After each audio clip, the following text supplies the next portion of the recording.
You're listening to M.T.V.B. Podcast. Movies, TV, video and board games. This show may contain swearing.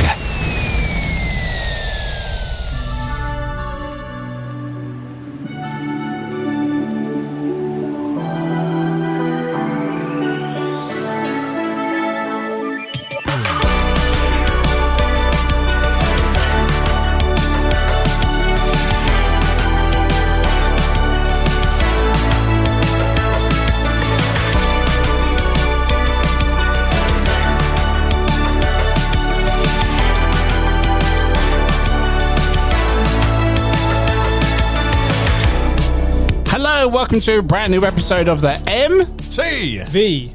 podcast, the podcast that talks about my four favourite subjects. That's movies, TV shows, video games, and board games. I'm your host, Nancy, as well as most people know me as the Ant-Man, and welcome. This week's episode, we're going to carry on with those video game episodes we're doing for Season 6, where we talk about our favourite video games from a very specific console. As you couldn't tell from the intro there, we're going to be talking about the PS1, aka PlayStation 1. I'm joined around the table by the guys who like to talk about PlayStation 1 games. Who we got first? I'm Bandicoot Burn. aka Chris. Bandicoot Burn, wow. And we got two guys from Board Stupid. Obviously, first we'll go with Simon first. Simon, how are you? Hello, mate. I'm very good, thank you. Haven't seen you since Season 3. So good to have you back, mate. It's been a while since I've been here, and thankfully we're not narrating the entirety of Evil Dead this time. That is that is the second most watched spectacular episode at the moment, so I'll let you have that. Wow. Well, what can I say? And also we've got the man, the myth, the legend, the games master himself on Board Stupid. Wayne, how are you, sir? I'm really well, and this is why I keep coming back to this show, is when you introduced me as the games master. That's why I'm here every time. It's still weird having you here for a video game episode. I know. It's so weird. It's odd. I turn up and I give you board game knowledge, but this time I'm going to turn up and give you video game knowledge. Video game, back to nostalgia, back to yesteryear. Board Stupid takeover. A Board Stupid takeover. Is this really M.T.V.B. podcast anymore?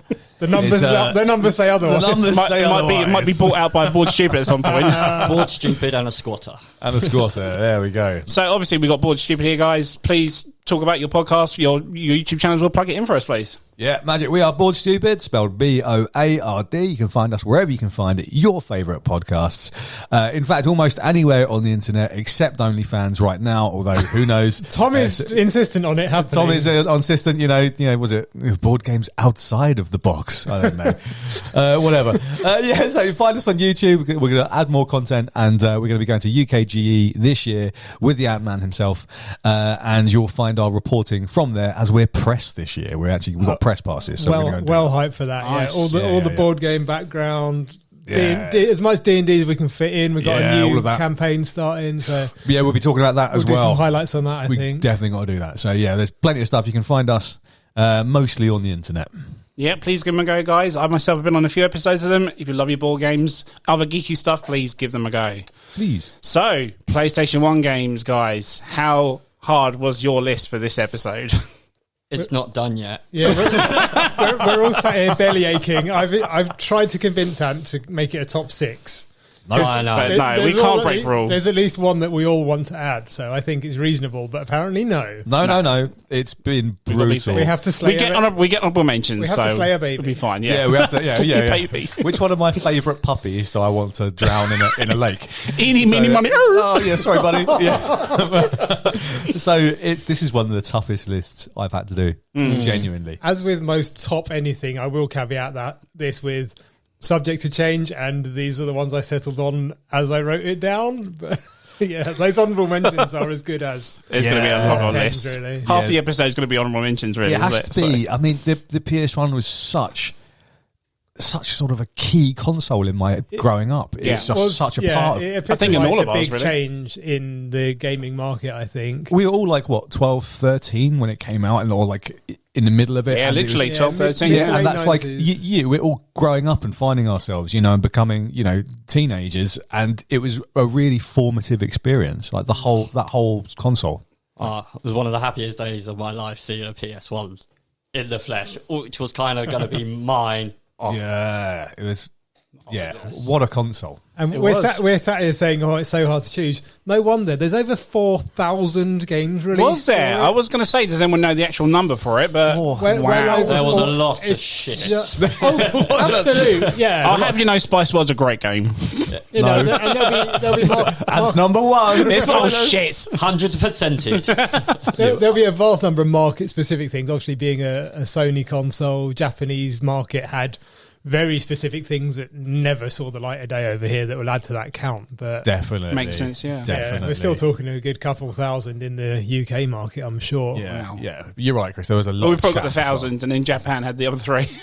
Most likely. I think, like, remember with like the Nintendo consoles, you had the Nintendo seal of quality, right? But those consoles were really expensive to make games for because of the cartridge-based format. With the advent of discs, like the release and production of shitloads of discs became way cheaper and way better. And it wasn't a proprietary disc either. It was Right, a compact it was just a disc. CD. It was an existing So, thing. you know, if you had a good game idea and you had a developer, you could print fucking thousands of these things and it would be super easy. So you ended up with a lot of chaff as well. Like you didn't really not have limited to memory either or anything. like, really, correct, yeah. or not quite so much. Yeah, absolutely. Yeah, and you had the memory. Oh, the memory card. Did anybody get it deleted? I'm sure I lost something to corruption in the day. But Many cries. I don't know if you're going to cover this separately. But I was, in terms of like peripherals and things, I was not exactly the most affluent growing up. So I very rarely bought first party peripherals. Sure.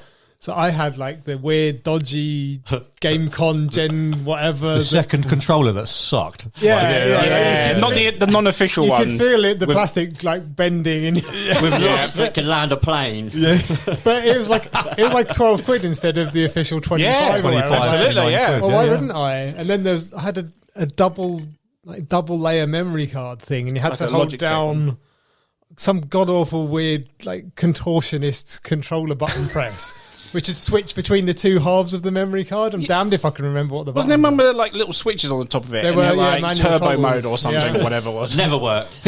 No. Not even in like track Absolute- and field. It was shit. Absolute horseshit, mate. But memory card, I don't think I had one for the first couple of months of having a PS1. I just sort of made do, and then eventually I got one. But I don't think the first games I had really. I just left the PS1 on pause. I mean, we all did it. Simon, Back in the days when you could afford energy to do that. Yeah, not in this economy. Oh, the PS1 was a great time. You had leaving it on the 28-day rental from Game. Oh yeah. You go buy a yeah. game. You have 28 days to complete it. You could do it in a weekend. You take it back. Yeah, get your another refund. game. Yeah, exactly. it's people like you Unless you Oh, I had smashed it. that take the piss out of Blockbuster. No, Yes. game was better quality. Well, yeah. They weren't scratch Do you disc, remember were these they? dickheads coming No. back going, "Oh, can I switch this game out?" Like, is there anything then- wrong with it? No, I just didn't like it. Like, you played this, you've completed this, and now you want another one. You know, we rent them, right? Yeah, but then I always use Phil's account, so I didn't need to do your Blockbuster. Yeah, I know.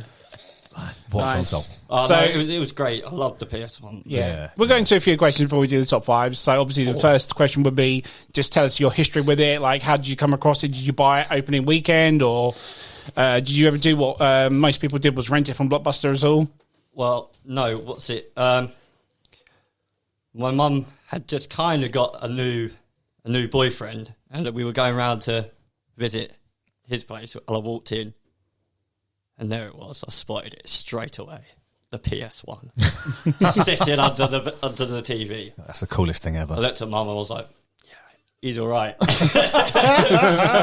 measure of quality And is then the like, game literally he console. goes, "Oh, The official stamp. do you want to play it?" And then it was like that noise when you turn it on. That boom. What we had at the beginning. Yeah. Oh my god, it's just like. Amazing. I still think it's one of the best console intros ever. in honesty. That logo noise Yeah. is iconic. Yeah. At that time, I think I still had my Mega Drive or something, or I Yeah, wasn't probably. quite.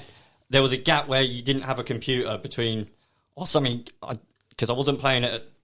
It was I never had that next gen. I Yeah. was like, oh, and then obviously there was a few choices of games down there. It came out in September 1995 which is a long ass time ago. So long ago. It's I scary. don't think I had it when it came 27 out. years ago. 28 now, sorry. Yeah, I'm pretty sure I got it at least a year later. I if think not I was 2. about 12 or 13. Like, Yeah. so you're like a year older. I'm a year older than you. So when was that if you were 12 or 13? What's that? Because I think you pretty much had one for as long as like we sort of just had them. We just had it. Yeah. They just turned up one day. We all had computers. Yeah.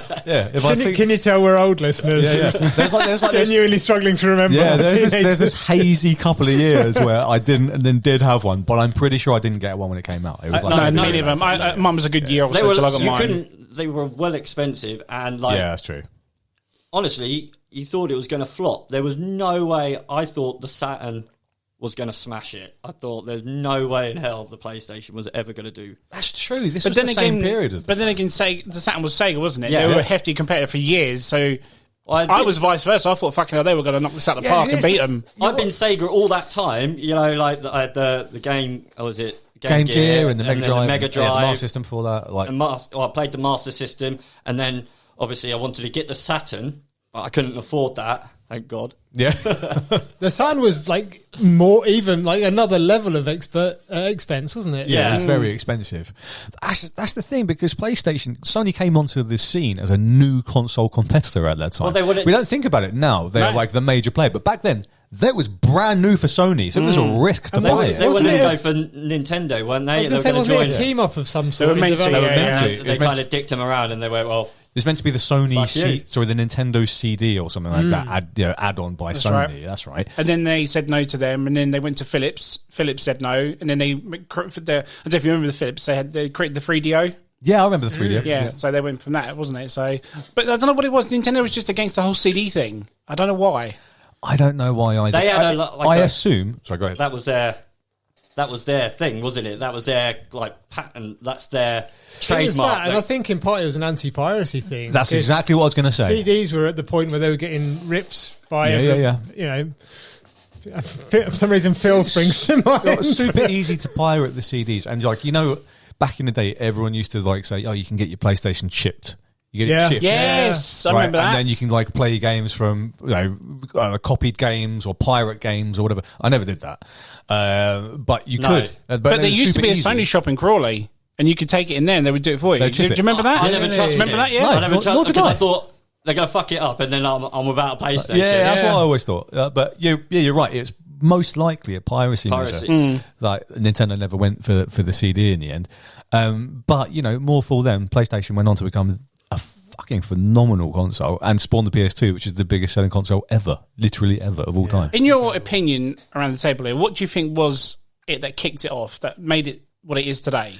Mate, it's got to be software support. It's Yeah. the same with everything, right? A console is nothing without the games.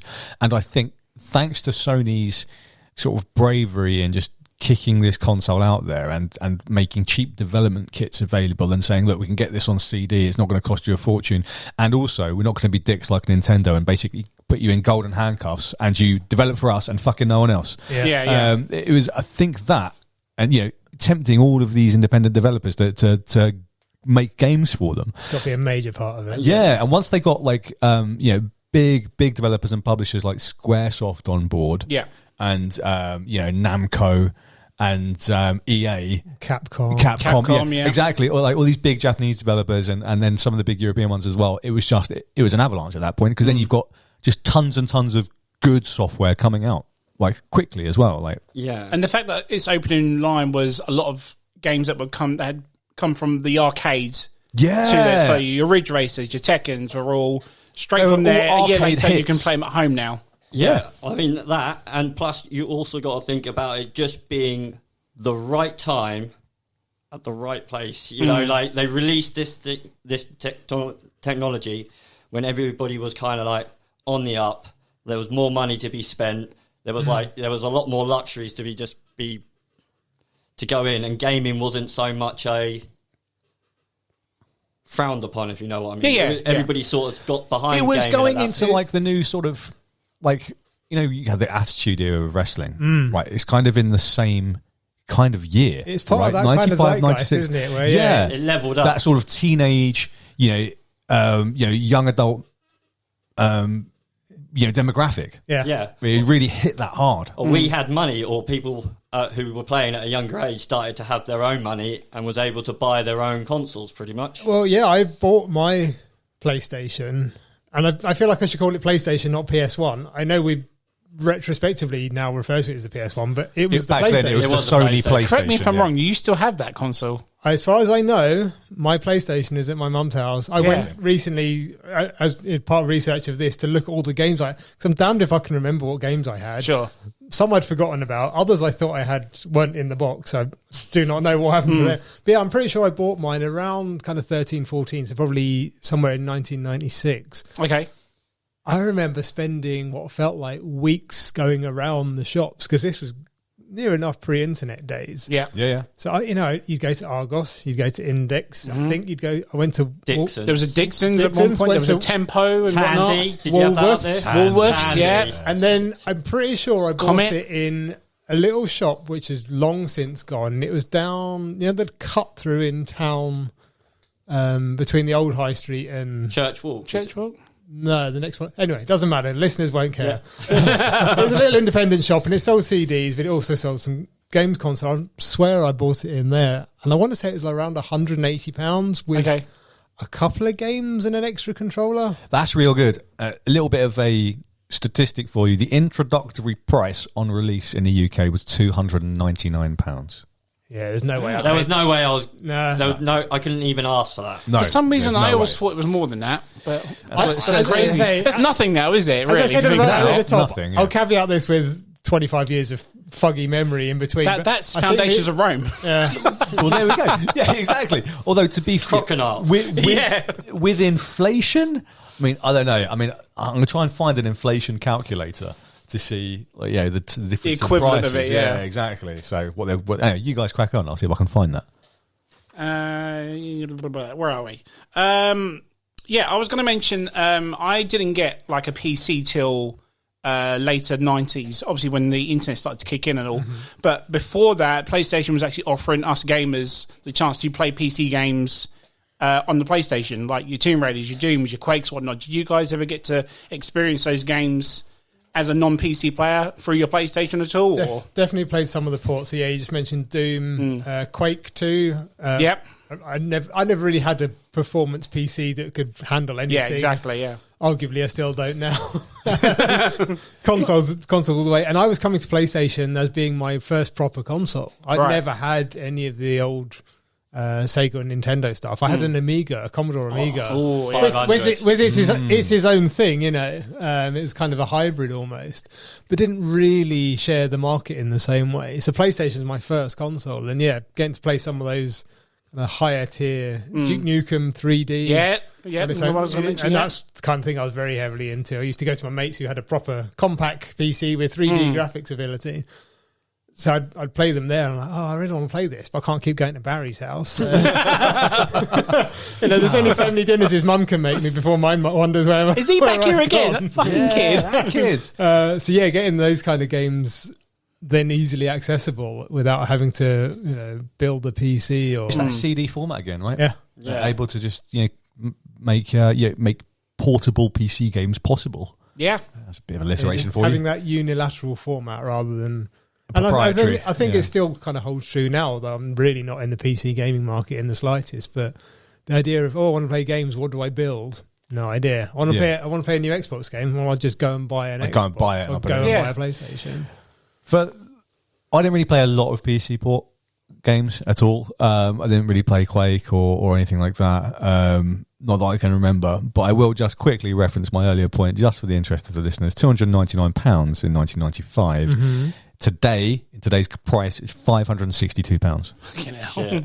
And So what's the that's- PS5 going for about that? About that. Yeah, £500 so quid, yeah. back in the day, that's the equivalent of what you were paying. So there was no way that I got that on release date, because there's no No, way my no parents chance. would have. That's I what wonder I why mean. it took me a good year till I paid It's for it. probably a couple of years, yeah. Yeah. There was a game that I came across, and obviously the release date of that will kind of tell you when I got a PlayStation.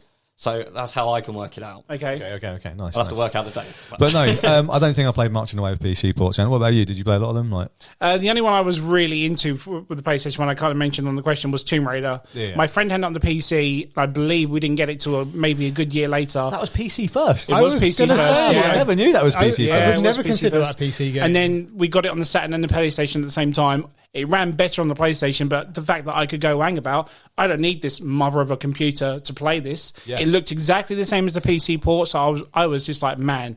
And that's where Simon had come up with, we did have a Doom on here. We had Quake on here as well.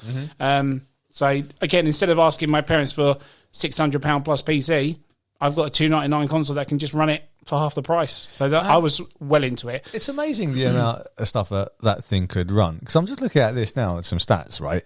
It had a mighty 2 megabytes of RAM. 2 megabytes of RAM, Wow. mate. That is absolutely bugger That's not all. even a YouTube video now. No, it had 1 megabyte of virtual RAM and a 33.8688 megahertz CPU. 33 megahertz. I mean, I'm pretty sure like people are overclocking in the hundreds these days. I mean, I know I'm not a PC expert. That just seems super low. And the amount of stuff that it could kick out was amazing. Speaks to the and quality also- of the programming, and Yeah, they right. juiced the hell out of it, same as they did latterly with the PlayStation 2. They You look juiced. at a release game versus end of life. Oh my Yeah, god, so they got different. so good. It was also the advent of like, CD stereo, proper stereo sound. Yeah. Right? So that was kicking out of the Yeah, CD. that's right, So yeah. the sound quality was so much better too. You could there was ports you can plug into your surround sound, It was wasn't there? and some stuff, much wasn't it? more immersive, interactive, multimedia experience. Would you say, in your opinion, it was ahead of its time in a way? I'd say, if not ahead of its time, Sony kicked out something that was like pretty much at, I'm not going to say it wasn't cutting edge tech, it wasn't, but it was like the peak of, what's the best way of saying this?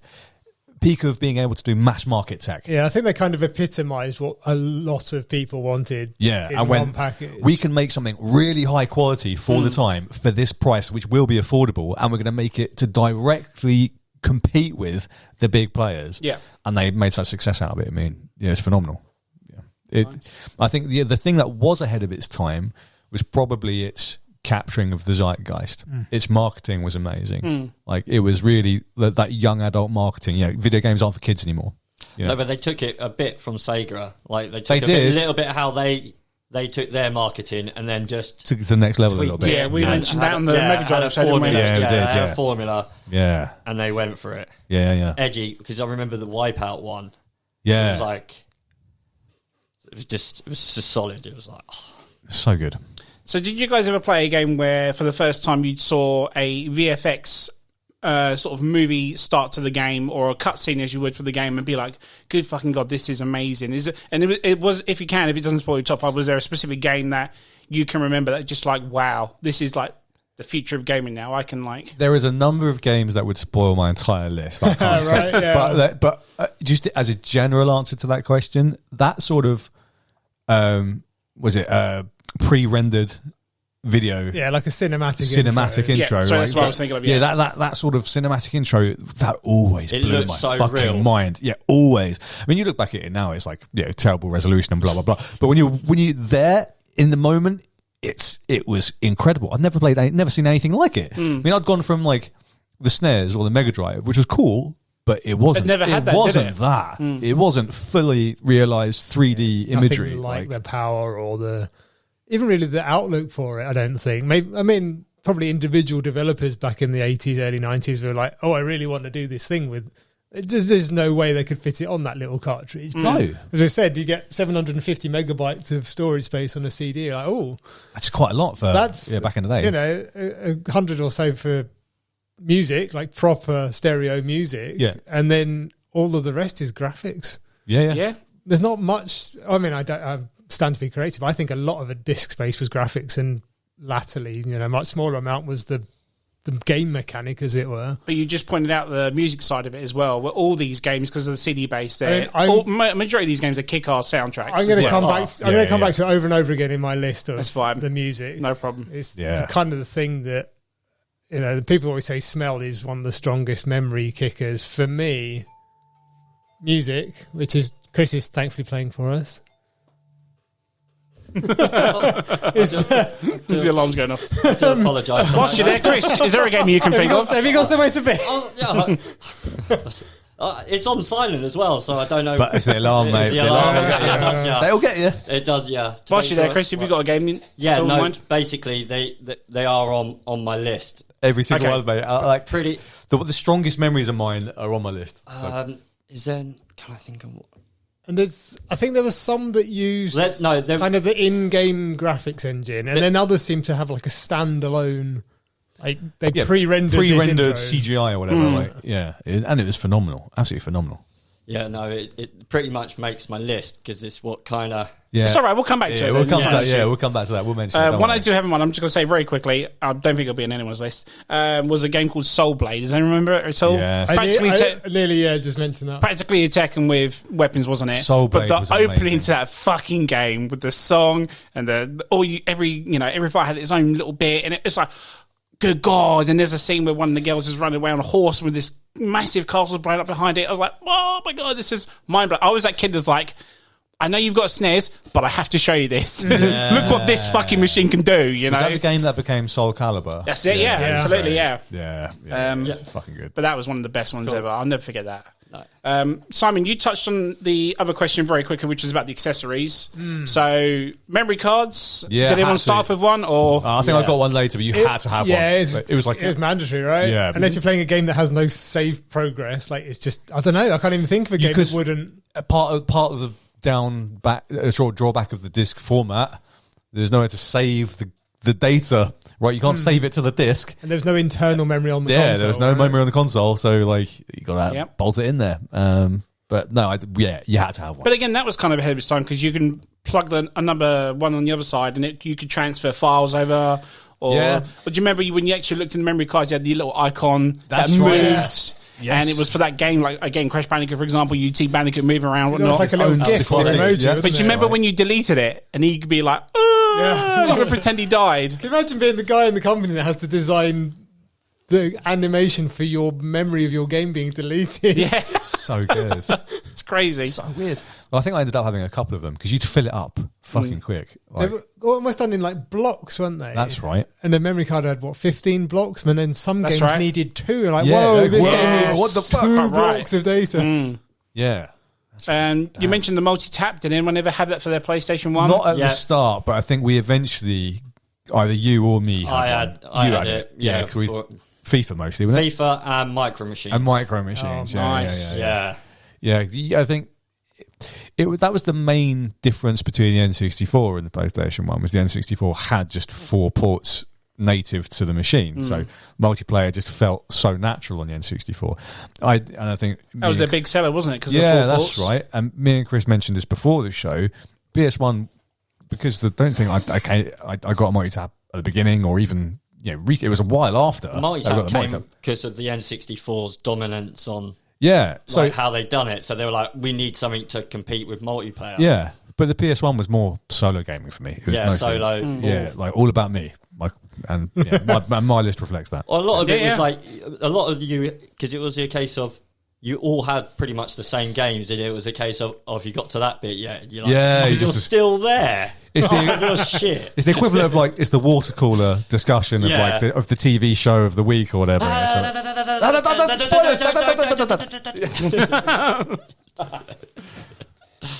that was great. And obviously, if anyone remembers, the DualShock, the original, was never with. You're right. The original controller, it just had a directional pad. Didn't have sticks. That came later. Yep. Didn't have rumble. It was like just super basic. Yep. Just a bone and like just the trigger buttons. And you had your four shoulder pad buttons, the 4 face, the iconic triangle, circle, square, and X. Yep. Which absolutely still there. iconic. But again, iconic, I know you said that you didn't have the consoles beforehand, but anyone who did, they were used to A, B, C, X, Y, whatever. So when you had triangle, X, and symbols, circle, you're like, what is this? Yeah, exactly. I still go by that. Even I've been at Xbox for the last 8 years. It's still triangle, circle. Yes, mate. Nah, fuck Xbox. Fuck Xbox. I don't care, listeners. Fuck you guys. No, it was just a phenomenal machine, mate. An absolute phenomenon. And I also, in terms of peripherals, I had the gun. Was about to be because I was saying he's signaling me. I'm doing this. Yeah. So for G-Con. Yeah, that's right. The G-Con. G-Con. Did you have the proper one? The absolute. Had like the recoil on it. It was amazing. Months of badgering for Time Crisis. Like there was. It was on like pre-order forever. Yes. And then I completed it in like 1 hour on Christmas Day. I mean, we're talking about arcade conversions. That's like the archetypal arcade conversion. It was Arcade near games enough aren't that practically long. arcade perfect, that game, wasn't it? Yeah. It was unbelievable. But arcade games aren't that long. No, I come back downstairs and I was like, completed it. And I was like, you better fucking get back upstairs and play that some more. And you're like, months. You chase those high scores, Chris. Exactly. You got to do that. I love Time Crisis was awesome. But I can't remember what else. I mean, I think originally there was a Rumble Pack. Was that a thing? No, for the N64, but not for I imagine PlayStation. that, not for PlayStation. It went from the D-pad to the analog. Without So it had the rumble. sticks, but no rumble. You just had the two mushroom buttons that controlled you. And then they eventually added in the vibration. Which Does anyone remember the PlayStation Pocket card? They make things up, Anne. Yes, No.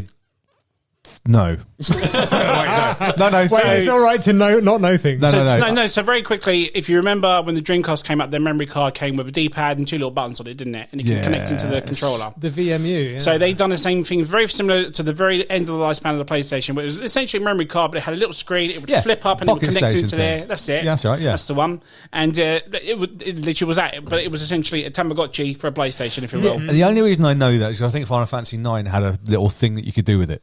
There you go. Yeah. I'm all right.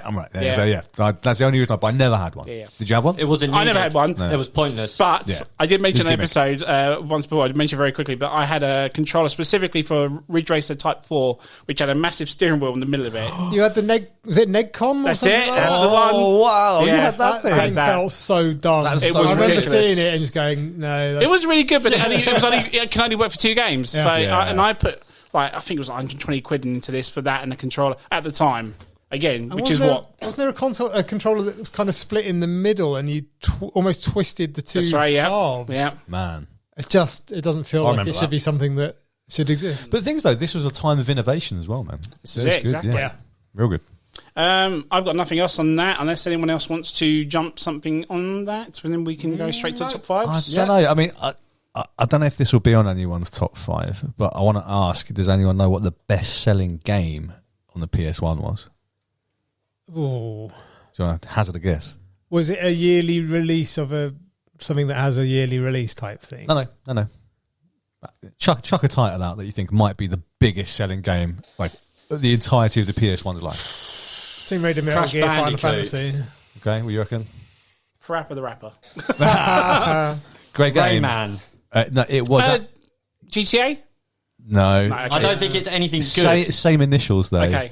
Gran Turismo. Oh, of course. With 10.85 million copies Wow. shipped. That is fucking I was nuts. not one of them. That was a game. Anyway, so no, that was all. Nice. Gran Turismo. I would never have thought of that. I knew it was a good exclusive for the console, but not the bestseller. It was a revolution. Wow. Man. It revolutionised games, mate. Revolutionised racing games. Let's go to top 5s. It's time for a top 5. So as the list goes on, we're going to do obviously clashes. If you had Clash, keep it to yourself and you can have your own 2 cents about it. These are going to be games that were either exclusive for the console or ran better on this console that are on your top 5. And of course, guys, as Simon said earlier on, there are 4,000 games to choose from, and there's 4 of us. There's only 20 that are going to be mentioned. If we don't say you're one, I'm very sorry. Get your own podcast. Number 5. Number 5. Right.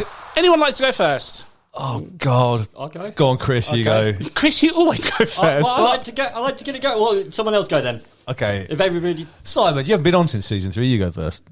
I've tried in an attempt to rationalise the ridiculous number, and I don't think I actually played that many actual games. Thinking back, I may have just forgotten more, but I've tried to kind of give one per category. So it's not like this is a strict. These are my top 5 ever. It's like this is my top pick from this category. Mm-hmm. So for my number 5, this is like city driving mission based type games. Okay. Okay. Yeah. And I'm going to go with Driver 2. Driver 2. Okay. Driver was awesome, man. Driver kind of started the whole thing. How many were there in total? Was there 3? 3 or 4? On the PlayStation, there were 2, but Right. overall through the series, there's been at least 5, I think. couldn't remember how many were on the first one, but yeah. Yeah, Okay. one and 2 on the first, Driver 3 and Parallel Lines on the PS2, and then I think there's been one more since. But Okay. I've lost track, to be honest. Driver 2, yeah. Driver obviously started the whole thing. You've got a 3D city to drive around, but Driver 2, as I've said, the later on in the life of the console, the better things got, and Yeah. it just changed the game, I think. It allowed you to drive around not just one, but I think 3 or 4 different cities, albeit with limitations of the time, but really cool. And you could get out of the car. You can do it in the first one, could you? You couldn't. You were stuck in it, and my God, it was hard as well. It was hard. Punishingly tough. I never got past the tutorial on the first one. Right? So, Well, a lot of people didn't. There's rarely been a game where you literally don't get out of the car park. It was that damn Yeah, that was tough me, yeah. in the first one. Number 2 is a bit more forgiving, and you could just drive around for. I don't think that you've. So what was the premise of it? Why are you driving around the city? You were an undercover cop / ex-race driver. At Okay. least that was the Yeah, case yeah, in the yeah. first one. Fast and the Furious. I was going to say like ex-stunt driver or something. Very much that kind of idea. And I mean, latterly with GTA 3 on the PlayStation 2 taking over that kind of role, you had a whole bunch of stuff to go and do. You were part of this crime investigation, which largely revolved around chasing people across the city or hunting them down. I've watched a recap video just before I came over. There was one mission you were chasing the guy who was on a subway train, like I say subway, like the overground ones in Chicago. Yeah. So racing around the streets, trying to avoid crashing while this subway train's thundering around above you. And it was just so action oriented, and it tried to replicate that kind of movie. Things like Bullet were a big inspiration on the first one. And there was a film director mode. Oh, wicked. So during or after completing a mission, it basically tracks what you did in the game, and then you could play back and you could cut together your own little video clips and store them separately. Wow, okay. So then you could watch like your highlights. You're like making a little action thriller movie. That's pretty cool. It was so cool, kind of groundbreaking, really. I'd not seen anything Not like for a console that. like that. No, nothing like. I never knew that existed. And I think that was one of the games that took up the extra memory blocks on your very limited memory card. Yeah. Yeah. Was your Is that the 2-space one? I think that was, yeah, one for the game save itself, and then one for your director files, which are pretty cool. I think I wasn't alone in not really following the missions. Okay, yeah. If you give me a city to drive around, I do it with Grand Theft Auto now. I'm just going to drive, I'm just mate. going to drive Have a around. drive. And I think at least in the first drive, and possibly in the second as well, it paid attention to things like traffic lights. If a cop saw you run a red light, you'd get chased. Essentially. You had to lose the heat.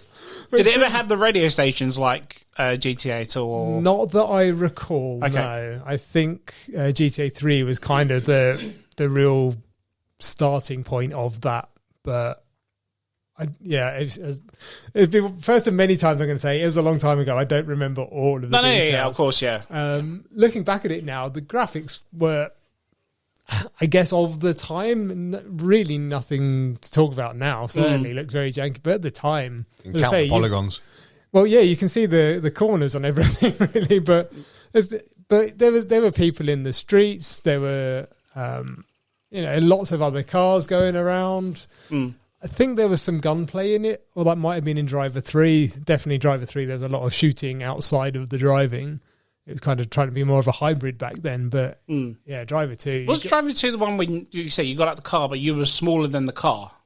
Like you were like quite a minuscule character. I can't remember. I think it was relatively proportioned, but very, very basic. Okay, You I basically must be thinking of a different game. head to toe black suit. The back of his head and a 3 triangle haircut. Yeah. The old 3 triangle haircut. But then- That was revolutionary triangle at the time. There were some voiceovers in there, I think. Some gritty. Oh, he's getting away. Let's check. Yeah. Kind of. If we were Nice. making a movie, Yeah. kind of. The driving was a bit difficult, wasn't it? It was very The physics engine. yeah, like when you touch it was It was a little spongy. I'd not say. compared to the Yeah. first one. The first one was like really bad. Like obviously you can get out of the car park, but Yeah. it was sometimes you would be if it was a time mission. I mean, I remember only getting there, and I mean, I'm barely making it. Yeah, Like, a lot. I think that was one of the things that was for probably a little bit of a drawback of the game, but it still stands out, was that a lot of it was timed mission. You need to get from here to here, and you've got 2.5 minutes. And if you don't do it, you'll do it again, and again, and again. Which, is still a thing in certain games, but I think they kind of erred away from that in later games to just be a bit more, you need to get there, or maybe you're just, rather than being a strict clock countdown on the screen, it's like, don't lose track of the cars, as long as you can see it, it's fine, or you got your map or whatever. Yeah, there's a lot to like about that game, and anything that allows me to just start exploring a place. I only ever played the first one, so I quite completely forgot that it was on number 2, to be honest. Would you ever play it if it came back at all? The franchise? I carried on. I loved Driver 3 and I loved Driver Parallel Lines. I thought they were both really good games. Again, I could spend hours just pootling around the city, trying to do an entire lap of the place without ever braking. I remember doing that once. It took me about 18 minutes to just drive around a massive loop. It was great. Nice. I think there's a lot to like about it. Yeah. Good choice, man. Who'd like to go next? We'll have Chris go last, I think. Chris is going to go last. We'll do a change. No pressure, mate. Chris. We'll No do a pressure, change, mate. Go on in, sir. Off you go, Games Master. My number 5 is Final Fantasy 8. 8! I love 8. Final Everyone Fantasy says 8. 7, but I love 8, man. Final Fantasy 8 gets a bad rap. It's actually probably my second favourite of the entire series. I absolutely loved Final Fantasy 8. This, took the blocky, polygonal, spiky, chibi characters of Final Fantasy 7 and made it more adult. Yeah, much more realistic. And the intro cinematic, you talked about that, is one of the greatest fucking scenes in gaming. Hell yeah. With the soundtrack, oh my God, that particular piece of music is called Liberi Fatali, and it is absolutely epic. If anyone is listening, go listen to that piece of music and tell me that's not just a fucking fine piece of music. It's so dramatic. It's so epic. You got Squall Ironheart and Cypher, who's the antagonist of the whole game. And the start of the game is just them sparring against each other, and they clearly just fucking hate each other. And it's just brilliant. They're taking chunks out of each other, and the whole cinematic ends with them, I think, both cutting each other's faces with their swords, and you see blood spatter across the floor. And then it's Final Fantasy 8 comes up, in line with the massive crescendo of the music. Absolutely spectacular. The graphics were amazing, absolutely top draw. Yeah, I think I want to say 1999. It came out. At least in Europe. Again, much more realistic. It had a really great kind of romance-driven storyline, a real romantic saga, which was phenomenal. Very adult theme, compared to some other games of the time, and very coming of age a little bit, but mostly this was the difficulties of that sort of relationship. And it was just fantastic, really, really fantastic. Great characters. You had the weird dual storyline between sort of the main party, sort of Squall and his troop, and Quistis and Selphie, etc. And then you had Laguna, who was the coolest fucking character in that game, and him, Kiros and Ward doing their own thing, and you sort of ended up controlling them whenever Squall fell asleep, and there was this mystery as to when they fell asleep. Why would you be controlling these characters when these guys fall asleep?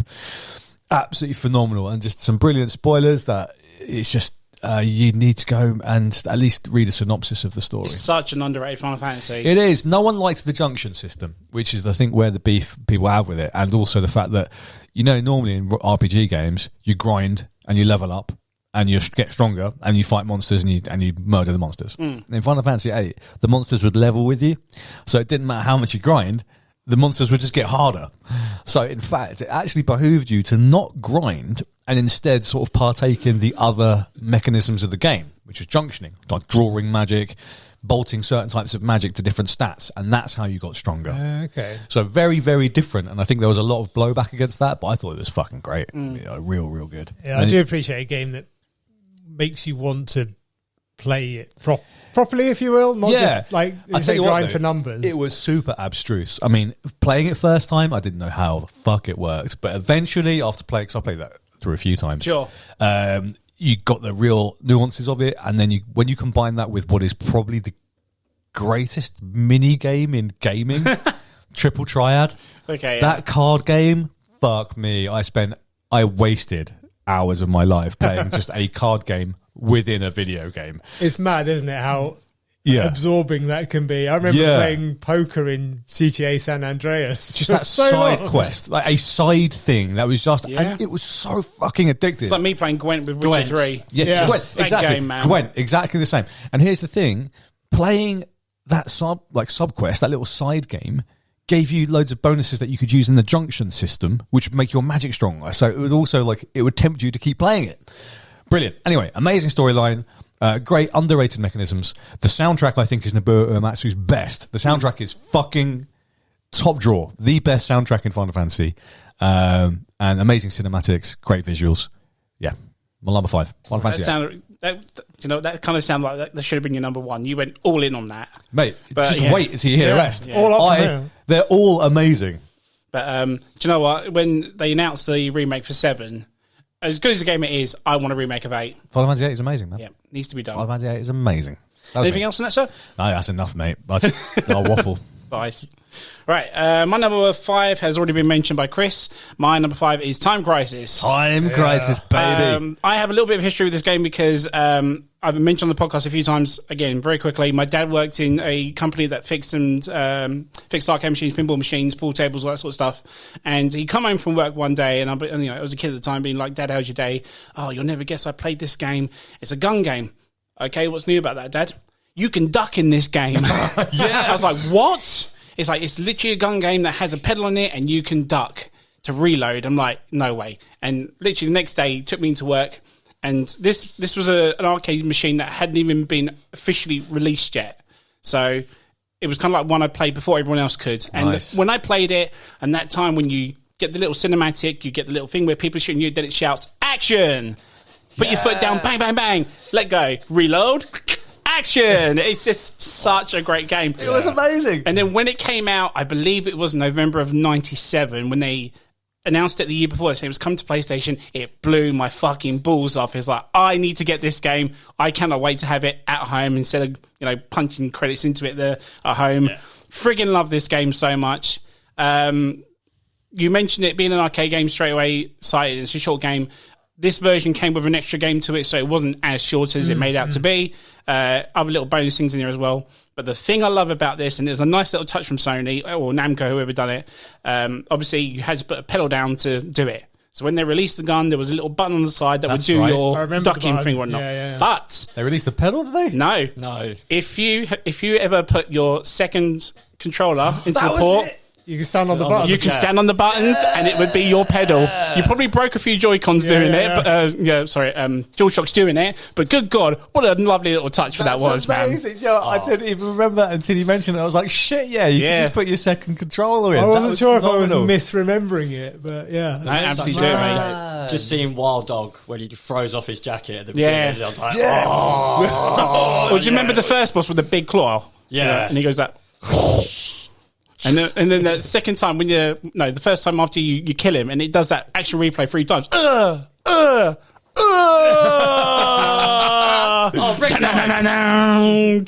was incredible. It was peak Japanese cheese, really, wasn't it? It absolutely was, man. Absolutely. The storyline was brilliant. It was, like you said, it was practically a perfect arcade port for such a small box that had the gun that you had to do a few little connections on the back of it. Again, ahead of its time. Probably one of the best gun games in my opinion. Had to make the list. There was a few cuts I had to do it, but Time Crisis I cannot deny. I had history of it, and I had history with this game on PlayStation 1. Had to be on there. It's a standout for sure. It was a great game, yeah. It was one of my hard cuts. Yeah, me too. And it was only because I spent so much money trying to do it in the arcade. I got past, the claw guy? Yeah. And then pretty much died. There wasn't much up after it when I completed it. I was like, oh no! I thought there was going to be more, but you did have the hotel one. That's it. That's the extra one, isn't it? It was great. It was great. But when you have home conversions from arcades, you kind of think like they'll miss out something, like or the graphics will step down or something. I always thought it would never have the sound, like the action, the reload, whatnot. When it was on the PlayStation, when you saw that demo, good God, Yeah. I got the hardest erection ever when that happened. Just Absolutely, mate. that box, opening it up, it looked like a little lunchbox, didn't it? Yes, And it was like, it was a bigger box. and I was like, oh. You see the little red button on the side, you're like, excuse me. And you've always got the little kid looking over. What you got in your lunch? Eh? What's that? Anyway, time crisis. My number 5. Chris, what's yours, sir? Oh, my number 5 has already been mentioned by Ant, so I'd like to return the favour. Sorry, dude. Soul Blade. Oh, nice! So, yeah, Soul Blade, I find, was like my favourite fighting game on the PS, because there was a game that probably in someone else's list, and I just got absolutely smashed every time. Oh. So I never liked that game. But this one had everything that I liked. It had weapons, it looked colourful, and it had, like you said, the best awesome. It was like intro it ever. was like an 80s. To shine. Yeah, do you remember like it? Intro. It was like a TV And they always show. put the weapons on the screen. We go to shine. And the book opens, and it was like, but yeah, the characters looked great. They moved awesomely. They did, yeah. And the weapons, like Do you remember Voldo? the one with the claws. Yeah. Who was the German guy with the giant sword? Rock. Siegfried. Siegfried. He was my Siegfried, favourite. He looked Rock shit, was the but he was caveman, wasn't awesome. he? Yeah, he was awesome. I liked Taki. She was cool. Yeah. And then what was it? Obviously, Cervantes was just hard. The Mutt's nuts. Cervantes was The OP pirate. for sure. But the reason I liked this game so much was because I played a lot of Soul Edge in the arcade, so I got the taste for it there. But they had this like Notice that you said arcade. Soul Edge as well. Yeah. Which is the air. There's the arcade one. Nice. So it had like this book story mode where you fight and then you run across the map and it's like That's it. Yeah. and then you fight someone and you had to do certain things. You either have no weapons or you couldn't be hit, and then you upgrade your weapons, and by the end of it, all of the characters were all maxed out with like all 6 weapons. Yeah, you could get it. You like earned extra weapons. There and was stuff, there didn't was you? different costumes. There So was cool. There was I smashed it. That game was badass as fuck. Absolutely, Yeah, real good. I mean, we love beat 'em ups because obviously Yeah. you had your one, I had that one, and we just played them to death. Yeah, it was perfect for 2 controllers, right? And it was Separate was it one of the first to sort of bring like ring outs? I don't know. I Ring think- outs 3D. Ring Outs was done that with Virtual done- Fighter first. Virtual Virtual Fighter. Fighter did it first. Yeah. But Yeah. it was like, you know, innovating on that concept, and it did it really well. That 3D movement around the battlefield. They had this Yeah, like it was really, really elegant. floating Yeah. raft one, and it was like really cool. All the stages in those games, even when they upgraded to like when Wayne said about Soul Calibur, even though you're fighting on whatever it is, the square, cube, whatever it is, the backgrounds to it always had Awesome. something. Always. Yeah, it always had an engaging environment. Exactly. Yeah, what a great game. Great pick. It was a tough game. I remember Yeah. it being so hard It was it was. in the story. I mode. never knew you was into it. oh, I I'm loved shocked, it. mate. I loved it. Absolutely loved it. Yeah, Soul Blade was banging. Mitsurugi. That's all it was. Yeah, Mitsurugi was great too, yeah. So many weapons. That was why it kept me so much. It was like you've got to be able to get. I want that different costume. Like Yeah. I want that one, or I want that weapon, and I just want all of them. Yeah, unlockables that you really want to chase. Yeah. Or like I didn't have to pay for like nowadays. Yeah. Just- Yeah. You I had wanna- to work for it, I didn't wanna you? earn Yeah. mine. You go to $4.99 DLC. That's how you need to do you it. go to your mate's house or someone, and you go. Let's do this character so we can unlock this And character. you go, what weapon? You're so cheap. Didn't even unlock like his, other weapon. Oh my god. But Great yeah, I pick. just remember some of those moves were just so extravagant. Like with Yeah. Roldo, you just spin them on your blade and then you throw them in the air. Just that game. Each Man. of the characters felt really unique to me. Yeah. And Yeah. they were all strong, I felt. When you, especially Yeah. doing the story mode, there wasn't one that I was like, oh my God, he was a chore. Like, Huang, was it Huang? Yeah. What a dick. There's one mission type thing, like, you can only damage him when he's in the air. Like, all right. Well, he's not jumping, so I guess I got to do a move to knock him in the air. Yeah, Oh, he's juggling. blocking. He's blocking every single juggle move I ever. I don't know how. I spent about 4 hours trying to get past that dickhead. Crazy. it had good combo systems as well. Yeah, Like, it did. Absolutely. And then you get halfway through, and then the unblockables come out, and then they're just Yeah, you got a real sense of like parrying blows Yeah. and stuff. I thought it was really cool. Nice time, mate. Nice choice. I'm very surprised by that.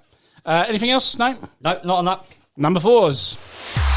Number 4. Simon, back to you, sir. Right, putting this right out here before you even think about it. Dun, dun. You were Kurt Angle, I was Stacey Keebler, and I whooped your ass. That was on PlayStation 2, so it's the wrong episode. Okay. Well, I figured as soon as I mentioned SmackDown, you'd bring it up. I was Kurt Angle? And you got whooped. It's a slobber knocker, ladies and gentlemen. It's WWF SmackDown 2, Know Your Role. Second one, yeah, nice. Yeah, again, I think pretty much every game in my list is like the second iteration. Sure, yeah. Or possibly further on in the series. The first one, it's a new wrestling game. New to me. I kind of missed WWF Attitude. I was kind of just getting back into wrestling at that point, but that passed me by, although I did play it. SmackDown was a whole new level of game. It was so accessible, and number 2 just stepped it up a level. It did, by far, yeah. A massively deep roster. You had like probably 40 people at least, which at the time are like, holy shit, 40 characters, different, like hundreds of moves, different arenas, the creator wrestler, it was all customizable. You could unlock new move sets. I probably spent as long dicking around in the creator character as I did playing any of the rest of it. It was so damn good. Yeah, it'd give your character all the most ridiculously high-impact drilling moves. Oh, absolutely, yeah. Everything was just like a massive, like... But you saying that, I believe it was easier to do it back then. When you try and do it now, there's so much more detail. And like, there's a point where I'm like, I've been here for an hour and I've only just dressed him. Yeah. I think it got a bit clownish with the level of information they put in the much more recent ones. Like, that's why I kind of gave up with the series after probably 2006 SmackDown versus Raw. I think it's similar to like a lot of games. We used to play him for a bit, didn't we? Like 10 years ago or so. I think the last one was W13 was the last one I did. When it got to the 2K something. Yeah. That's the last time I did it, This isn't the kind of game I want to play anymore. I swear less is more, man. I bought a Madden game like a couple of years ago and I was like, this is so fucking detailed. I just can't be asked. It's like, too much to it now. I just want to play the game. I just want to have some fun. Yeah. I can't have fun. I've got to go through a 3-hour tutorial. Anyway, I didn't play SmackDown quite so much as I played WCW and W Revenge and Warzone, which was on the N64. 64? No, Warzone was PlayStation as well. Warzone and Attitude. Attitude, yeah. I preferred Warzone. Oh, did you really? Did you? Yeah. Interesting. Well, it's just because we had so much. We played it. We absolutely smashed it, and that true. Done the birth because like we then just played all of them because that was Phil's. So didn't SmackDown 2, I believe, had more options like your fighting wise? New match types. Yeah. Nice. So you had tables, ladders, chairs, and it introduced the Hell in a Cell. Yeah. And for anyone that doesn't know, I think everyone around this table is a massive wrestling fan, at least at the time. From the Attitude Era, that late 90s. This came out in 2000. Fairly, like within a year of the first SmackDown game coming out, they had the second one out. And they've churned them out every year since with little change in iteration. Just you give me an opportunity to throw Mankind off a Hell in a Cell. Oh my God. Yes. I couldn't believe how excited I was for that. And you realise you can pile drive them through the centre panel in the cell. Yes, and drop to the cage floor. So good. Nuts. They had the proper such a nice cage touch as well. The big blue cage. The steel cage, that fence stuff. That's soft, weak. I want the soft, iron weak shit. Yes, mate. But I believe, wasn't it the first one that had TLC? It did, yes. It did have it, introduced TLC. It had little videos for like the entrances and stuff, didn't it? You did get, kind of the Titantron entrances. So you saw the character walking to the... It would take probably 30 seconds to load just the intro. And then you go, oh, damn, I didn't turn intros off, so I've got to wait for that to load. And then I've got to watch them. I think you can skip them, but even then, if you load them, you may as well watch them. And then you've got to wait for the actual match to load. Do you remember when you did it multiplayer and player 1 had control of all the intros? Yeah. So if player 2 wanted to skip it, you couldn't. Player 1 would have to skip it for you. Was you ever that dick that made him sit through it? Or skipped it when he wanted to watch it? Yeah. I'm just going to watch mine. I'm going to skip everyone else. That's it, Drag it out. Yeah, exactly. That game, I remember the first time I rock bottomed someone through a table on that game. It was glorious. It was clunky as all hell, to be honest. But it was so good for its time.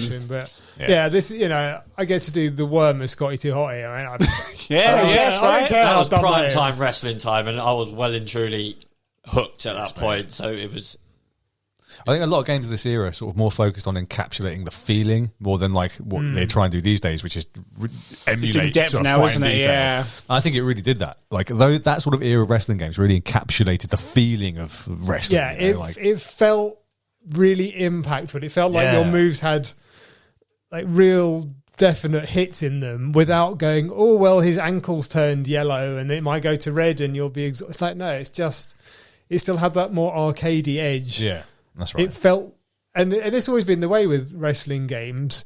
Here's a little secret for you guys listening that might not know: wrestling is pre-planned. They're not really fighting each other, but it managed to make it feel like you're both replicating a TV wrestling match and also having a competitive fight at the same time.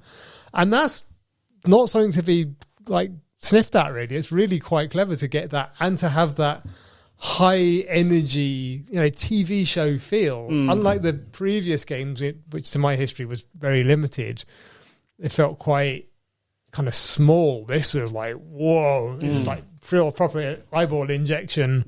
Of what the WWF was at the time, and it was the WWF at that time. Wasn't it? Yeah. It was that Attitude Era. It was punk and loud and brash, and it just nice. It's so good. Good shout, mate. I knew there was going to be one in there somewhere, or it was going to be definitely an honorable mention. Road Dogg. I never really got into it till, like Wayne said, with either Warzone or Attitude. Attitude was the reason why I bought a multi-tap. But good shout. Good shout, mate. Thanks. Over to Wayne, the Games Master, number 4, sir. My number 4 is Sensu Stealth Assassins. Nice. I was glad you mentioned it. Now that's a franchise that needs to come back, sir. Doesn't it? Isn't, of all of the franchises that I can think about that are due, a well overdue return, Sensu Stealth Assassins, my God, please, someone out there. And when I was looking into this, it was actually developed by a company called Acquire Software, who used or developed it in conjunction with, or eventually turned into, or one of those things, From Software. Oh, nice. And everyone knows That From Software. makes sense. Yeah, so From Software. Yeah, now when you think about it, Especially with Sekiro. yeah, right. And when you think, and the Soulsborne style games, absolutely. you can start to see the sort of genetic lineage, I suppose. Good God, if From Software did a Tenchu. Right? What? Yeah, I know. So Yeah, like they were awesome. the Tenchu and Tenchu 2, but for me it's the first one because that blew my mind. Oh, there was 2. Yeah, There were 2, yeah. There was, 2 Tenchu wasn't 2 as good. I don't think it was either. I mean, I don't know why. I think I was just more blown away by this was real stealth gameplay, being a fucking ninja assassin. That is cool as fuck. So that was cool. It felt really different, didn't it? It did, completely different. You had like a key meter, which sort of which like gave you an idea of how aware the enemies were of you, which was really cool. So as you're sneaking around, in like the key meter would go up, you're like, okay, I'll back up, and you'd always like ping your grappling hook up to the roof and sort of grappling hook. Yeah, you'd be like just creeping around the rooftops. And then one of my favourite things, which is so simple, was just like chucking rice balls. So, like, the enemies would then sort of just walk after the rice. That's right. And be like, dunk, dunk, dunk, dunk, dunk, dunk. Fucking That motion just brings it back. Yeah. I do that. I go, I start eating the rice. Yeah, exactly. You jump down. And could you poison it in that? Yeah, you could do poison rice as well. And was it the same one that you could change outfits? You Yeah. could, You could, yeah. Kill someone and then dress up like them, and they like No, stand I don't know if that was Senchu, I don't know. or at least not the first one, but I definitely remember the poison rice, yes. The rice balls, yes. And you could do, if you were completely hidden, you could do one-hit kills of enemies, so that was like a stealth assassin attack, and it was gory. They were one of the best. You just slit his throat from behind, wouldn't it? And it would pour out. Ricky Maru. Yeah, Ricky Maru and Ayame. I remember because this is the one that I struggled. This is my number 6, and this is the one that I had so hard to cut. But this one, the reason I like this so much was you always liked Ricky Maru, didn't you? I liked Ricky Maru, yeah. I preferred Ayame, and she was more of a bitch. She was straight up, just hurry up and die, you know. And Ricky Maru was like, this battle was honour. Yeah. And there's one where there's a merchant, and you piss him off so much that he goes, right, I'm just going to kill you, and he tries to go for your bow, and you have to do him. Yeah, you have to fight him. When you play with Ricky Maru, he's so nice, and they helps him do seppuku. Yeah, the seppuku, and it's kills completely himself. different. There's 2 different. Wow. kind game. of storylines, kind of like or do two different approaches to the game. So you definitely want to play with both characters. Also, they both play totally differently. That's what I mean. Like, they're different ways of going it, and like to be. So you got replayability. Was it?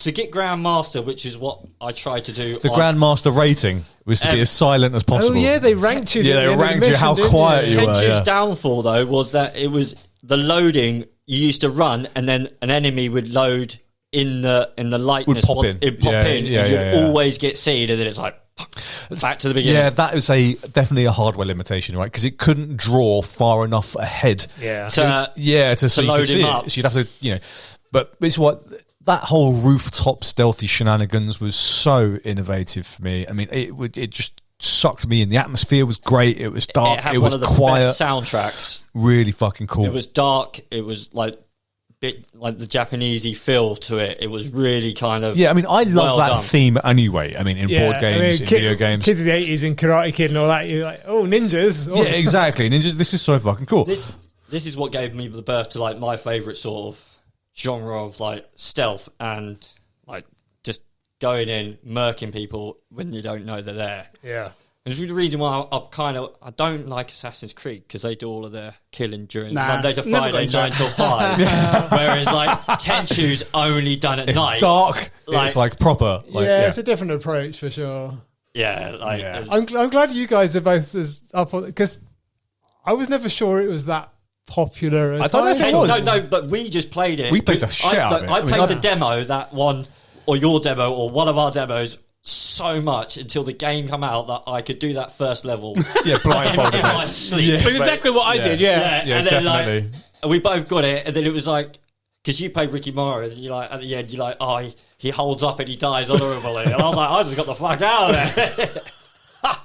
It was an absolutely class game, mate. Yeah, Tenchu Stealth Assassins was wicked. It has, I don't know how much it innovated or how much it borrowed from other games that may or may not be on one of our lists, but the way it implemented it with such great atmosphere, in such a cool sort of vibe. Well, other games are borrowed from it. It was just great, and it's well overdue a return. Like, I looked at why it hadn't, and apparently A license problem? The licensing, they let it stay in limbo for so long that they lost the rights to their own game.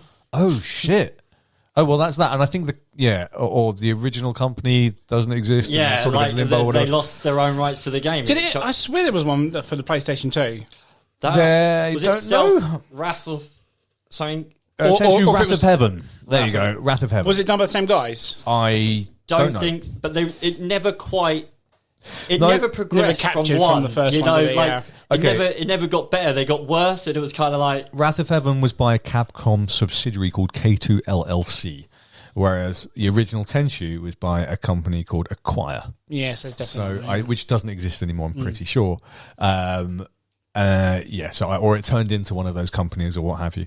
But you're right, it didn't seem to get better. Or at least I think I enjoyed Tenchu 2. But not as much as the first one. Anyway, so that's enough on Tenchu. But no, just very quickly on Tenchu, because, like you said, if it's some software, Sekiro Shadows Die Twice is one of my favourite games of all time. If they can do it for that, they can redo Tenchu. But like Sekiro, it would be fantastic. Nice. Definitely got to do it. Agreed. Number 4. My number 4. Sorry, anything else on that? Sir? No, man. We're going to go with sequels like Simon. Now, in this franchise, a lot of people pick number 3. I'm going to pick number 2, Tekken 2. Oh, okay. I'm going with Tekken 2. So the reason I picked Tekken 2 is, when you think about it, it is the blueprint for Tekken 3. So if you look at Tekken 1, it is clunky, it is bulky as fuck. It is super clunky, Tekken 1. And then when you compare that to Tekken 2, which was, a year and a half later, it's far superior to how they scale out the characters and how they're modelled. Like you mentioned, pixelated like they were in the first one. They are super clear, smooth in this one, but still have, like, they're going through motion capture, if you will, sort of thing. So if anyone remembers the characters, Lei Wulong. Yep. Yeah. He was essentially the copper version of Jackie Chan in this game. Had the drunken fist style. And he So does this move where he flips from the bottom, turns around and does somersaults. And it was smooth as hell, these somersaults. Yeah. So I was like, good God, look at this blueprint for, this motion that is simply just near enough realistic how these moves are done. And I was just completely mind blown. Going back to what Chris was saying about working through these games to unlock the extra characters. You had a certain amount of extra characters for this, but this was one where you grinded it to unlock even more. And again, each one had their own specific movie cut at the end, so they had their own story that progressed through it, whatnot. Yoshimitsu is one of the best versions of Yoshimitsu in Tekken 2. He is by far fucking awesome. When he does that flying power driver in straight to the ground, and it takes 3/4 of your health off. Good God, that is incredible. But as a game, I remember when we rented this out from Blockbusters, we literally got the last copy because it was so huge at the time. How, again, it was just... Everyone wanted to get on it. All right, it's my turn now. This was just revolutionary at the time. And like I said, if you compare it to that, and then obviously from that to 3... You can see where 3 has taken it, and 3 is a better game. Don't get me wrong. 3 is 100% better than 2. But 2 you played the most probably, and you hammered like... But 3 couldn't be possible without 2. Yeah, fair enough. Hands down, in my opinion anyway. But good God, what a game. I love Tekken. Yeah. On the PlayStation 1, this is my favourite one. Had to go into there. Yeah. I will, so quick and easy on that one. I will defer input. Yep. No, I'm sure you will. I did say 3 was a better game, I will but number 2 I do my like. input until a later time. Chris, number 4, sir. Number 4, right, is... This is the first one of the series, and I think the one that started it all, and the reason that I fell in love with a PlayStation, and it is the original Tomb Raider. Oh, okay, yeah, you love the shit out of Tomb Raider. I still love I still play Tomb Raiders now on the new ones. I've still got those ones. The new ones are good though. They are brilliant. Fucking awesome. I mean, it went off the boil a little bit. Like, was it Chronicles and Angel of Darkness or something? That's number 2. Yeah, that was terrible. That's a bad. But mind you, Tomb Raider 3 on PlayStation 1 is hard as balls, man. It is. It's fucking hard. And I was speaking to Sally, and she was going, "Are you going to do Tomb Raider 2?" And I was like, and I went, maybe. And I couldn't remember any of the levels. And I was like, how many? And I know I played Tomb Raider, waiting for Tomb Raider 2 to come out for that. You know, it was only a year, but in kids' terms, that was like 10 forever. years. Yeah. It's forever. And I spent forever doing this game. I got all the way up to, I think it's near the end. Is it the Colosseum? Number 2 you talk about. Number 1. This is on Tomb Raider, but you've got the platform ones, right? Yeah. So I spent all that time getting there. And then my sister, Spyro the Dragon, over my save. No! Oh, there was murders. Rest in peace. Good God. So that was, I had to use a level skip cheat to get me back. And it ruined my whole game. So I had to go back to do the whole game again because I had no stuff. And it was like, I loved it. Loved playing it again, doing it all over again. But you knew what was coming as well, didn't you? Yeah, I spent so long doing this game because I had to do it again. But like that first time, I remember like getting onto the level, and the first time I went into that, the Lost World one, you go down and that T-Rex comes. I was literally about to say, I never fucking forget that ever. I shit myself so much until I found that cave. But it's very much like what Wayne said, it couldn't produce what was too far ahead in front of you. So when you saw that shadow effect of a T-Rex coming at you, good God, I shat my pants, man. But like what you were saying at the beginning, like you fired up the PlayStation, he goes, I fired this up, and it's, I believe Lara's walking through the snow. Mm-hmm. And these wolves come out of nowhere, and you're like, oh shit, and she's just like, and you're like, oh. I felt like the original Tomb Raider, like it didn't feel like you were like a gun-toting badass. You felt like always on the edge of dying. Like it felt like, I don't know. Maybe I never played them much, and it always felt painfully difficult. Like it was almost like a survival game as well as anything else. It was, but because it was so compared to other games that you played, it worked flawlessly. It was great. You know, like you didn't know what a dodgy jump was, or that you could run off the edge because it was the motions of the climbing, doing the backflips and everything, the handstands, and just doing the when you pick up an object, just dying swimming. Did you ever lock? They're awful. Did you ever lock the guy in the fridge? Yeah, the butler. Number 2, yeah. But was that number 2? You had the maze. You had like some of the stuff, but I loved. Because you could do the game, and then like there was little secrets and little bits that just allowed you to do more if you wanted to do on this game. This was back when it was it IDOS Interactive? Yeah, it was. Yeah, that's right. Do you remember? Like, there was also loads of rumours that if you did some sort of weird the cheat thing, you'd get naked Lara Croft. naked Lara Croft. Yeah. Wait, but when I'm thinking about it, like now, Triangle tits. it'd be triangles. Yeah, you know what the fuck? I mean, I used to have was it 2 and 3? They were great. Not I was just trying to sit one, there. I can remember Venice on 2. And I can That's remember it, but I can't remember But I can remember going all the way through Atlantis, fighting the demons. That big, I don't know where that big skull Krang thing from like Dimension X come from, and it was like, oh yeah, it's just so much fun. And those double pistols, if you could get it when it goes. Yeah, again, it had a lot of iconic moments. But for me, I never really played it much. It stands as one of what I suspect is a number of games on our lists, or your guys' list, not mine. Obviously, I played my games, but games that I appreciate what they did, but never really fell in love with them like so many people seem to. Yeah. Sure. I really appreciate and understand that Tomb Raider was groundbreaking in so many ways, but I think similarly, I wouldn't race to play it. I don't think I ever owned Tomb Raider because you had Tomb Raider. And Yeah. I played it a bit, but I didn't get into it quite as much. That's what built my love for Uncharted and what was it, Hitman? Anything with a little bit of stealth, or like maybe not so much with the But the 3D platforming, But the 3D that is my perfect sort of game. Yeah. Let me go and find. I don't want to be searching forever. Yeah. RPG style, but I need to be. But you didn't feel that with Tomb Raider, though. You felt like you were working I for felt something. it was yeah. big enough. 3D I could exploration find it. platforming game. Look, if I get that Switch yet, and if I climb up in time to get that one, that door will open. You knew what you were doing. Oh, I'll get there quick. Yeah. It had a great puzzle element to it. Yeah, it really That's did. what I love Yeah. with the gunplay. puzzles, and there's other games with puzzles and stuff, and it's like, yeah, Nice. just You ever do the part where you dive in water? If you get so far, she screams. yeah. She doesn't scream normally, but if you go so far, she goes, ah! Oh, wow. Cool. Nice. Number 3s. Number 3. Simon, back to you, sir.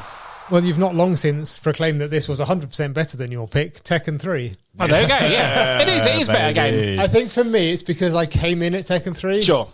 So it kind of set the standard. So, as with most games, certainly of that era, you go backwards, you're like, this isn't as pretty, it isn't as smooth, and all the rest of it. Tekken 3 for me is like, you want a 3D fighting game? This is it, yeah. This is the granddaddy of them all. Even like, I mean, obviously they're on Tekken 8, Tekken 9 now. Will be Tekken 8. I think it's out this year, Tekken 8. Yeah. Nothing's really changed. In all honesty, has it? Slightly. 7's changed it a bit, but It apart from 1 to 6, they were the same. Very, very, very, very shiny. Much like the much like the SmackDown games, they got to a point in the gameplay which never really changed. But then you could set up a very fine game. It's not really ever changed. That's why people go and play it back and play them, don't they? And for me, this was the one that went, this is, if you've moved from the 2D Street Fighter-y, side That's right, yeah. effectively, That's right. And this is, and yes, Soul Blade I played quite a bit of, that bastard Huang. And that was like the weapons-based one. But if I'm picking a beat 'em up, Tekken 3 is the one. Again, huge range of varied characters, which for me was amazing. Playing through it, having a reason to play through everyone's story to get all of those unlocks. Yep. Random ass characters like was it Tiger Jackson or something? We had like the skin you swap had of Eddie Puma the Gordon. panda, you had Kuma the bear. There was The T-Rex one thing. dinosaur. Was it a dinosaur? Or Yeah, then you had a raptor with boxing gloves. You had a kangaroo boxing gloves. Then you had wasn't there a little dragon? Or There's some stupid unlocks. there was a guy, the wood dummy thing, but he would Okujin. That's it, and he would Okujin, and he just had everyone else's moves. Yeah. Basically, yeah. That's right. He was always lying down whenever I played. And then you could unlock true ogre, and suddenly you're like, this is Fucking hell, that guy, man, I've got yeah. fire breath and laser beams. It's like, why? How am I not? That's right, winning Devil and everything? Angel. Yeah. If you push triangle or X, isn't it? Like it. depending on. So many people that I played with never knew that which button you pressed chose which colour you went in as. Was Brian Fury in Tekken 3? Brian Fury was in He Tekken is 3. fucking awesome, man. I love that guy. One of my favourite characters. If you gave me a choice, I'd probably pick Brian or I'd pick King. Yes. And obviously I'd pick King because he's the wrestler. Exactly, dude. yeah. And I would happily spend hours just learning the moveset. So I never really got it down. I remember watching a guy at a Games Expo once doing a flawless, like it was about 30 move transition. just going from the King one where he knocks just him down and does all the move after that's move insane. after move, like German suplex into Boston Crab, into figure 4, into armbar, into Kim. How are you? Like, my brain can't process that many button presses. It's crazy, I isn't do it? towards triangle and I know the power punch. Guarantee doesn't beat someone around this table. I won't proclaim to everyone. I think we should put that up to the challenge. I'll bring the arcade down. We should do it one night. I still wake up screaming. I wouldn't say I ever got particularly good at it, but I got good enough to unlock all the characters and thoroughly enjoy it. As I say, it just kind of, for me, was like the delineation, the refinement of accessible but detail. There's a depth in that moveset that there's a lot to learn if you can be bothered. It's not just, as I say, towards triangle. There's a moveset to be learned in there, and chaining of moves together before it got into like the Street Fighter EX Alpha 3 cancel charge. Yeah, I had to get like a player's guide to learn all this shit, and that was this is pre-internet, isn't it? So obviously it was colourful, and it had this. I mean, God knows what the actual Tekken lore is. I tried to follow it at one point. I think I got it to 3, but then when we got to 4, I found it really intriguing. Like, there's this global corporation that's trying to take over the world, but he's also a demon. Like, hang on, what? That's weird. Why are they having a... And he's son of Kazuya, and he's his granddad, all this stuff. Why are they having a fighting competition when he's got giant robots that can obliterate a city block in one? It never made any sense, mate. It was all horseshit. But it was very entertaining at the time, and it's very kind of grandiose and super exciting. As I say, if you ask me to name my favourite fighting game ever, nice. I think it's the granddaddy on that console. It's awesome. It is, yeah. I think it's a great pick, and I'll defer my feedback to a later time. He's going to say Tekken 1 now, just to make it until a later time.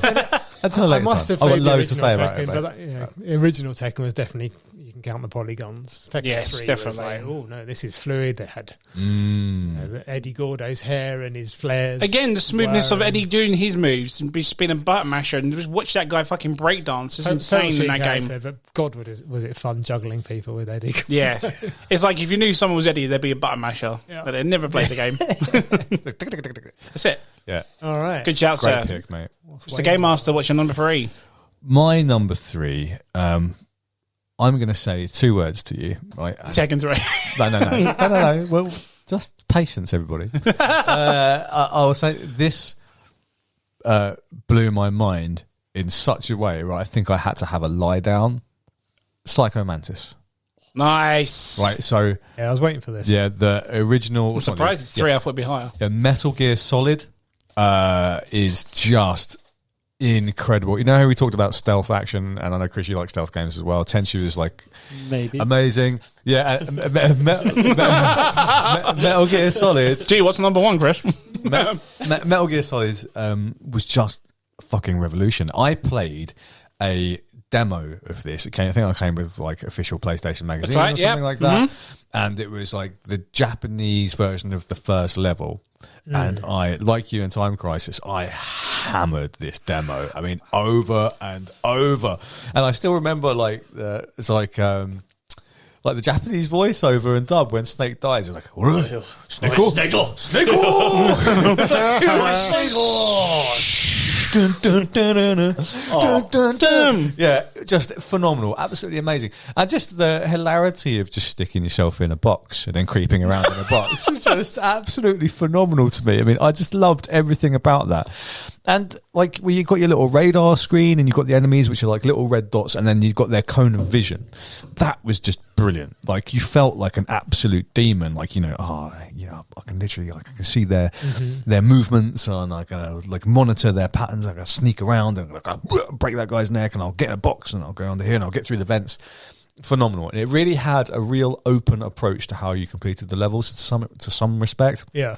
There was normally a couple of paths through the level. Although I felt like you could never really just go all in on the guns because you'll just get blasted. No, it was is this one of the games that you failed the mission if you were spotted kind of nonsense? Sometimes yes, sometimes no. You shoot one person and then another person. It just keeps coming. Just coming, but you could hide, couldn't you, until the alarm went off. And then the music would work. be pumping in the background. Exactly, and then eventually you'd hide, and then it would get quieter, and the music would like. That's right, it did, didn't it? Yes, that's right. And that ping. Ping. And then you breathe. Dynamic music and soundscapes is so good. So, like, my heart rate would increase in line with the music going nuts because oh shit, I've been found. Phenomenal. The storyline is wacky as all fuck. I mean, it's so weird. Yeah, we thought Tekken was weird. Metal Gear is just exactly. nonsense. Hideo Kojima. Yep, one of the greats. Yeah, one of the greats. But God, mate, what an imagination as well, because that storyline is completely mental. I mean, if you go all the way through that series through to where they are now, it doesn't make a lick of sense. But no, it's I mean, but the game in terms of its mechanical structure, its fundamentals for me was fucking flawless. I mean, the boss fights were incredible. Yeah, Metal Gear Solid 3, amazing. That's PS2, right? Phenomenal game. But the boss fights, oh my God. I just want to take a little bit of time to talk about Psycho Mantis and that whole, he would predict everything you could do. And you'd be like, how the fuck do you beat this? And then you take your controller out and you plug it in the other side. Yeah. I mean, what the fuck? Who the fuck found that out? I don't know. But did you try it in the later ones? And he goes, I'm not falling for that. yeah, exactly. You're like, He does it in the remake or something, doesn't he? Yeah, or he reads your memory card. Yeah, read your memory card. It's like, you like playing football games. Yeah, if you had specific Konami games on there, because it was Konami game, he'd be like, I think you're playing Castlevania and all that sort of stuff. Absolutely amazing. A shitload of cinematic cutscenes. It was a very adult feeling game.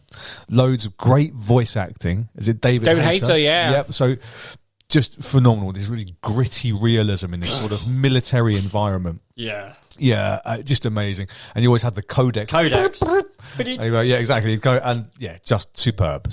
You'd never. Otacon was like. Is it Ocelot? He was a great.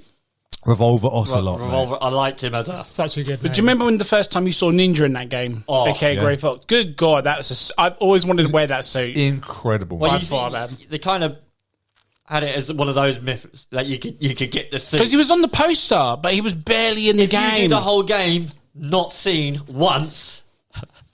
It was, but yeah, just phenomenal game. Probably. For me, the greatest stealth action game in history, the most influential, the most consequential, always copied, never beaten. And again, it didn't overcomplicate things like we talked about. A lot of games these days, like where you've got a bajillion things you need to remember and do. This was like relatively straightforward, and it worked. It never broke. It was just great. What you expected to happen always happened, and it was just a great action stealth game with a phenomenal vibe and the actual grand scale of like Metal Gear when you see it. Yeah, the actual was a fucking fighting mech. liquid. Yeah, exactly. It's just phenomenal. Great game. It is a great game. I fucking love that game. Anyway, I'm sure someone else will have something to say about that. I'm sure it might be on Chris's somewhere. I always feel sad because I never got into it. Dude, did you play it though? Well, here's the thing. I played that demo in a demo pod somewhere in a shop like Argos or Future Zone before it became Electronics Boutique. Future Zone, you remember that? And I didn't understand what was happening, and it must have just put me off enough to never play it again. Yeah, fair enough. And it's not for everyone either, but hey. It's one of those games that stands. I know so many of the references from it. I know the names. I know about the controller shaking with the Psycho Mantis stuff and reading. I know all of the pop culture reference bits of it, but I've never played the. Well, here's the thing. And I don't think I can go back now and do it. I just don't think it'll gel properly. But that tells you how much of an impact it has. Never go back. Never go back. But it is that big in terms of pop culture and gaming. But even if you didn't really play it, you kind of know. You know about the cardboard box memery and all that sort of stuff. It was a big deal. In preparation for this episode, I looked online because just to help my memory of what did I play 25 years ago, and almost every list I looked at, Metal Gear was top. Yeah, it's amazing. Almost without fail. Great game. Love the If not in the top 5, it'd be in most people's top 10.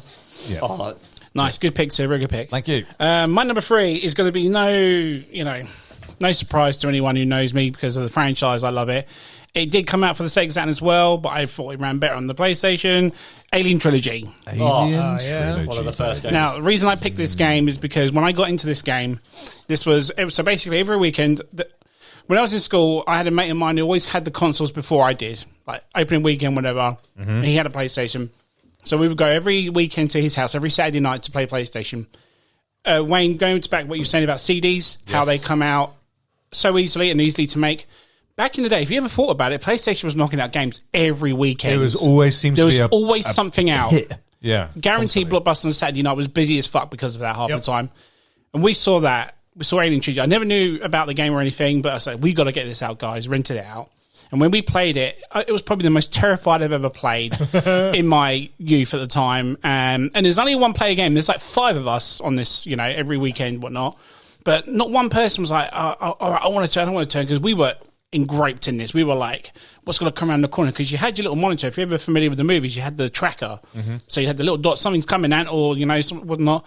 And I'll never forget this. We were sitting there, we were playing in the dark, and there's one part where literally at the start of the game, you turn the corner and this facehugger comes and jumps at you. Amazing. And good fucking God, man, it was like watching a jump scare in a movie. We absolutely shat ourselves. Incredible. And we were just, it was a thrill ride from start. Greg, if you're listening, you'll remember this. I was going to ask if it was Dave, but was it Greg? No, it was Greg. It was with me on that. But again, Greg is, he was never into the series, but when he played this game, he got into the movies. If anyone's familiar with the movies, in this game, you get to play through the movies, but different story-wise. So I think you start with 2, you play the 3, then number 1 in the movie order-wise. And it's literally just a first-person shooter going around shooting aliens, queens, facehuggers, all different types from the movies that you'll remember, and just basically relive it. Again, it had one of the best opening cinematics as well. It probably doesn't stand the test of time now, but for the time it looked like real people dressed as the Marines going down these corridors, getting attacked by aliens and stuff. It was absolutely phenomenal. If you're watching now, there are some good cutscenes where the ships look really good, but when it comes to the actual actors, it's like, it's a bit wank. But as a game, I cannot deny it's up there. It had to make the top 5. I was going to put Ridge Racer on here, but I just remembered the impact it had on us as mates that one weekend where we were all round a PlayStation, getting to play this game because of Blockbuster. Thank you, Blockbuster. And just having fun. I think we ended up watching the films as well afterwards. Super, and it's super engrossing. I think. I mean, I think I only ever had a demo play of it, but I remember it being hard. Hard, but kind of recreating that atmosphere of the movies as I knew them at the time. Yeah, and there was we didn't have surround, so we literally had probably an 18-inch little screen TV thing. We were just like, little kids all, legs crossed in front of that telly, one person, go around this corner, collect that ammo, go do this, oh shit, somebody's chasing. It was just one of the best experiences I've ever had gaming with friends. And it wasn't even a multiplayer. That's a beautiful thing, right? Because I never played it, but that whole time felt like that communal experience of gaming, right? Yeah. And those experiences is what's important. It doesn't matter if it's not the best game ever or whatever. You played that the most and you had this amazing time out of it, therefore it's on your list. Exactly, and, deservedly so. Did you complete it? Because I actually owned the game. Well, I had it, but I don't ever remember. I think I only got level 2. I can never remember actually doing it. So the game is very, very clever on this aspect because I couldn't complete it without a code. And obviously the code, you can get infinite ammo, of health, whatnot. And when you complete it with the cheat, you don't get an ending. It just goes straight back to the beginning of the thing. But if you do it without the code, you get an ending. Oh shit! Well, so they were quite clever on that aspect. Well, it was like Tarek 2 with me. I still can't complete that with infinite health or ammo. No. That's how hard that. It was a hard son of a bitch. Never completed that game. Jesus. Because again, you didn't have an analog stick for this first, but you were like D-pad. You can't aim up, aim down. You had to hold R2, press up to aim up, and all that. So it was very, very odd for its time. We forget how much we've come on since this. And you just said you weren't sitting in front of a 42-inch flat screen TV. At best, we had a 21-inch. If that, CRT, right? It's a fat telly, as I call it. And to have 2 or 4 people on this screen, or even just all gathering around watching one person play it. Yeah. Because I'm sure we've had this moments like, it's my turn. Like, let me have a go. It's just, not with this game, man. Not with this game. That was the good thing about PlayStation. You could watch. I played a lot of games. Well, I watched a lot of games with my mates, so I felt like I didn't complete it, but I completed it with them, What's that? Maybe we can do it like this. And or like you die and give the controller over. PlayStation was the first one to start. You had enough to get everybody involved. There was enough to, if you were sitting around, you can see there, you're like basically his eyes. It's funny, right? Because that era of gaming felt kind of like like a movie night.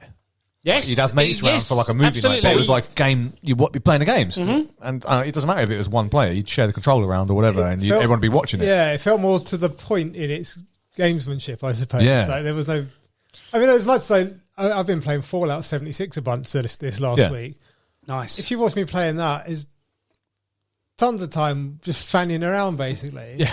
Plenty of time where I'm, sniping heads off ghouls, and it's amazing. But on a PlayStation game, you're playing the game. It's not necessarily fast paced, but you're direct with everything. There's no room for to the point, exactly. I think dicking around, really. And it becomes a watchable spectacle in that sense. Absolutely.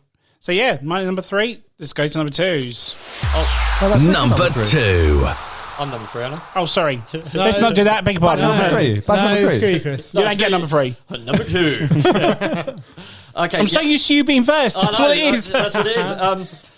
Okay, so this is a number 2 in the series, and I think But it's your number 3. It's my number 3. Right, we're just clarifying that. Number 3. I think it was the better one because after it, I think it just went silly. Wait, the better one is number 2 in at number 3. No, yes. So Come on, Tekken. it's Tony Hawk Skater 2. Tony Hawk's Pro Skater 2, baby. Yeah, great game. I mean, I smashed this game enough for it to be like to complete it 100% on every get above 1,000. You could with one run, you could end up doing most of the challenges. Yeah, and I liked it because you do your grinds and you do your stuff, and you were skating.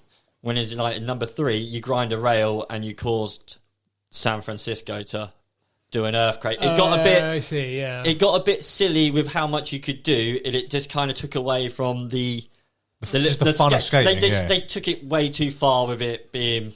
Yeah. For me personally, that is. I think Tony Hawk's Pro Skater 2 was the one I played the most. Yeah, and obviously we played it a lot. Yeah, me and my mate Phil, we smashed it to the point where there was just constantly over rinse and repeat. And not only that, it was good that you could learn the moves. Yeah, someone could pick it up and button bash the moves. Yeah, and they made it enough to be realistic, but we need it to be fun. Yes. So don't make them fall over all the time. It was generous. They took the fine line of here's the skating. Yeah, and let's mix it with a bit of arcadey sort of. Yeah, they didn't let the simulation get in the way of a good time. Yeah, you can't do a kickflip there or whatever. And I just thought it's pretty much my favourite soundtrack on any. I was going to say, if you weren't going to mention the soundtrack, or Blood Brothers, when it Papa Roach, when you're coming down that half in that warehouse, Mill Colin, all that. The soundtracks of those games, 1 and 2 especially, basically formed my entire taste in music. I think they were really reason why I was into rock, into metal, the Deconstruction Festival and all of that sort of. Yeah, it was phenomenal. I mean, the soundtrack was banging. It was absolutely amazing. It got me into skating. I bought a board to walk around because I was shit. I liked the sitting around, the skate rads, the doing the. But I was shit at skating. But that game made me want to do it, and not only that, before it, skating was a bit of you're a skater, and then Tony Hawk's Tony Hawk's, man, you got a bit of leeway. It wasn't so. There's a great. Oh, look at that dickhead with a skateboard. There's a great board game you'd like. Skate Summer. Yeah. Pandasaurus. Very much Still need to play inspired. it. Little plug there. It's very, very good. Such a good game. Very good. Just one episode, Wayne. Check it out on Board Short. We've got a board short video on YouTube. Yeah, we've got YouTube video. I don't know if we've noticed or I've mentioned that before. little plug there. No, I think that's a great pick, mate. It was a cracking game, a phenomenal soundtrack, great fun. Was it ever multiplayer? Yes. Yeah. Well, it was 2 players. You split screen it. That's right. It was split screen. Yeah. Okay. There was an era of games like that. There was SSX. Yeah. And that sort of stuff. The That was SSX, the same sort of vibe. They did it good because they made it fun as well. You just hammer it and you're doing all of this stuff. You don't want to be. What was the one before? It was Cool Borders. Cool Borders. Yeah, that was a good game. It was good. But there was I preferred SSX 2 and Tricky, but they were 2, weren't they? That was PS2. SSX Tricky was PlayStation 2. Cool Borders. Was it Cool Borders? Cool Borders. And then I believe N64 had Snowboarding 1080. 1080. Yeah. But, So they're all like when they do that fine line of arcade fun, and you have the theme, Yeah. and pretty much everything took it from after. That's the way those sort of games go now. Yeah, it was great. Good pick. Nice. Good pick, sir. Right, now we'll go to number 2, yeah? Number 2. Number 2. Number 2. Simon. I think this is probably going to be my unique pick of all of them. Oh, okay. You know I like it, and I don't know if I've ever discussed it with the other two. And it's a game that blows my mind that has never been done in the same way since. It's the Roll Cage one. It's actually 1 and 2 together, but let's say Roll Cage 2 for okay. sake. It's I mean, it's so close to being my top pick, but My face is completely blank. I don't know what you're talking about. Roll Cage is a futuristic racing. Oh, is that the game? Yeah. Oh, no, Right, I've yeah. never heard of that. Yeah. You race in these enormous cars where the wheels are bigger than the chassis, Right. so you can flip over and carry on going, much like the RC Turbo type. Yeah. I'm getting a little flash of nostalgia. I think I'm just getting Carmageddon. No. Is it that sort of like battle racing, or is it? It's got weapons in it. Yeah, it's more about the racing than the fighting, though. Although I think the second one had a couple of other, like a Rocket League. I was going to say, it was very Rocket League before it was Rocket League, wasn't it? Yeah, and you're going to smash some Rocky football around an arena. But yeah, for me, largely about the racing. So you're in these crazy environments with these huge tracks. But as I say, the key point for me was that these cars, the wheels were enormous, and it had small cutscenes. That's right. And they walked up to it, and they were like a third of the height of the wheels. So they sit in this chassis in the middle, and then you belt off, and the cars are supposedly going like hundreds of miles an hour. But what made it unique for me, at least, and it must be in other games, but nothing of this ilk that I've ever seen, they made it with loads and loads of tunnels. And as long as you're going fast enough, you can just slowly drift all the way Onto around. the top of it. I remember so you're that. on the ceiling. And sometimes the camera would flip so you see it the right way up, and other times you're just driving and you're on the top. And then there's like power-ups, a bit like Mario Kart. You can pick up various weapons and so on. Most of them were just speed boosts, and you'd hit the triggers and you'd like suddenly get smashed into the back of your seat like the Nice. like hitting nitrous. You go flying off huge jumps. There was missiles that you could target players, a bit like the shells. But then in the second one, I don't think it was in the first, certainly in the second though, they added loads of scenery that you could then target with those missiles. And I know, and much later on there was it Split Second that you played a lot with? Split Second was with amazing, Tim? yeah. And you can basically destroy the scenery as you race past it. So if you've got a homing missile and you're just in the lead, you could target this tower that you're driving past, fire off your rocket, and then belt past. And you've taken out the support beam, and this building comes crashing down on everyone behind you. Nice. That's cool as fuck. And it was so cool. It totally blew It's my ahead of mind. its time, at the time. wasn't it, as well? But Can't the thing believe was, I people were missed playing Crash Bandicoot Racing and Mario Kart at the time, so it just went under the radar, really, And didn't I it? think a lot of people as well were playing Wipeout, which no one's mentioned yet. I don't know if that's going to be. It was going to be an on honorable the mention, list. yeah. Wipeout was great. Yeah. I never really got on with Wipeout, but this for Really? me, Roll- Made me a bit after a while. A bit. 2097 is one of the best. Yeah, at the great moment. Well, yeah, again, it stood out on a number of lists that I looked at when people were recounting their top tens or whatever. But for me, Roll Cage and Roll Cage 2 were it. Absolutely banging soundtracks. You know, I'm much more of a rock guy than anything else. But Was it a British studio that did it? I can't remember. it was. Wait, was this the one that might have been with Psygnosis and ATD? Okay. Which were some British development in there.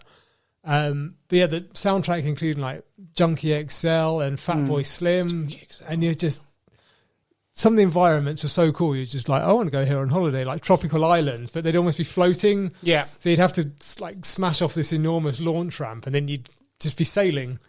And it felt like there's a really good weight to the car. You're like, I'm going to make it, I'm going to make it, I'm going to make it. And then you'd slightly land off track and you just tumble. So a bit like the RC cars. And then you'd skid to the right direction and just carry on spamming around the track. It was Nice. such good fun. I played that so much. I couldn't remember if it was split screen or not. You could do... in my head, you could do a 4-player split screen, but I Wow. think I've made that up.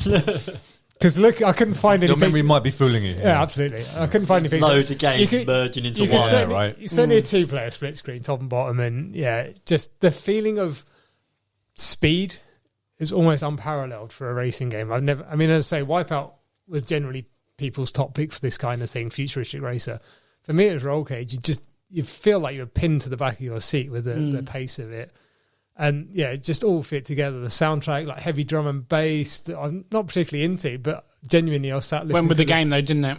Totally went with the game, just pure adrenaline. It was kind of approaching that Matrix era. You got that. Yeah. Yeah, the really The strong 90s techno sort of thing, Yeah, like that heavy, like high-paced electronica. It's just, it all fit together so well. And I'm so disappointed that almost no one knows it. No, man. That's what I'm saying. It's like it went under the radar, which is a shame. At the table here, like, you guys are missing out. Sounds great though. It does sound good. Such good fun. Maybe do a remake or something. But there's one guy who's listening to it who's absolutely marking I hope so. There's one guy going, he fucking said it! From He's got it tattooed on his arm. Yes, size my boy. From what I can make out, there was almost like a homebrew redevelopment of it, which came out as something like Grip Future Racing, but it was a PC-only title. Kind of not something I've ever found, but yeah, such a great idea that for me, it was kind of took ideas, I say, of Mario Kart, Crash Team Racing, and so on, but just made it a whole nother level. Yeah, because again, it's in that era where all those games were released, wasn't it? So it's like, another racing game. Yeah. It's like, it got lost in the source for sure. But I remember putting that game disc in my CD player because it was a CD. It would play music, wouldn't it? Listen to the soundtrack, listen to Fatboy Slim, whatever else. Like, yeah, this is really cool. Another nice little touch from PlayStation. Yeah, so No, I need you to get a game. You got the soundtrack as well. Yep. Nice, man. Why can't they do that now, man? That'd be awesome. It wasn't always the case. They didn't always embed it as standalone music tracks. So there's some that you're like, I wish I could listen to this. Good shout, so nice unique pick there. Games Master. My number two. It's time now for Tekken 3. Here comes the debate. Here we go. It's time for Tekken 3. Yeah. It's okay to be wrong, Ant. Tekken 3. No, it's fine. I don't mind taking it. It's not wrong. He did say that there's no Tekken 3 without Tekken 2, but correct. Generally how sequential.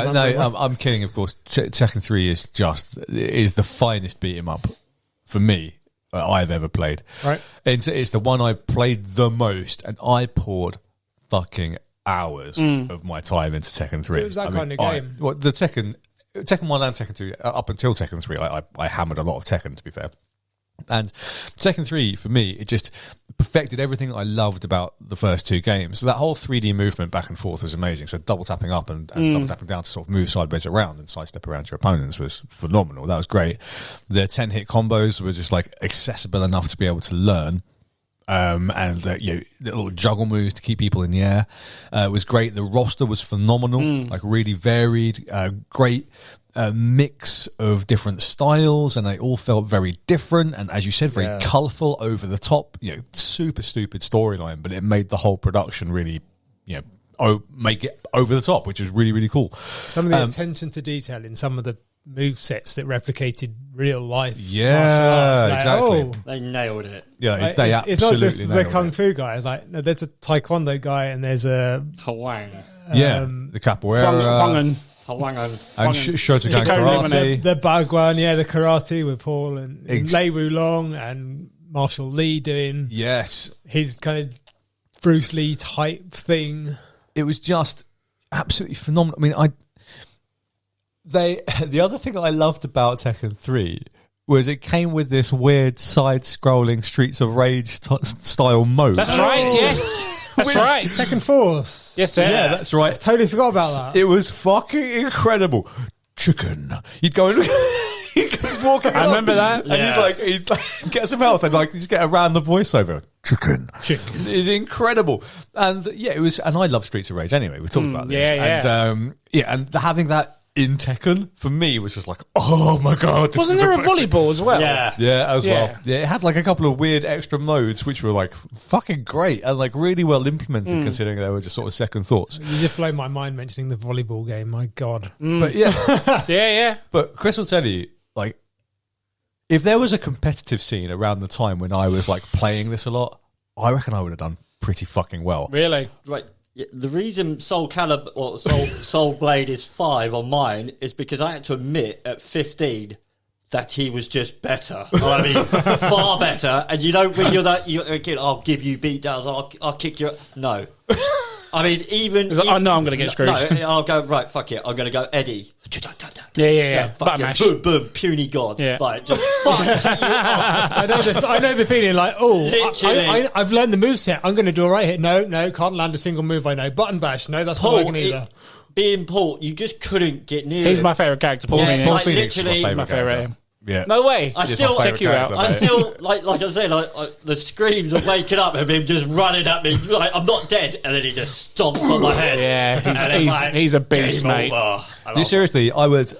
There was a point where I'd gone round a mate's house, a different bunch of mates, and like they had one guy that had come along, and apparently he was like super hot at Tekken, and they were like, "Oh yeah, you're gonna play Wayne." Like, Wayne's quite good at Tekken. I was like, "Yeah, let's see what he's got." I fucking creamed him. It wasn't even close. I was like, 10-hit combos, flawless victory. Doing like pulls like sweep into his massive elbow strike, and then sprint across and stamp on his head, and as he gets up, initiate a 10-hit combo. He just didn't. He's just looking at me like, what the fuck? Yeah. So yeah, I was a machine. Could do it on cue, on demand, every time, without fail. Just put money down I on just him. couldn't get close to him, and it was just like. But I had that down with Paul Phoenix. I had it down with martial law. Nice. I had it down with Warang. I ended up doing King's throw combos, which are like 7 throws in a row.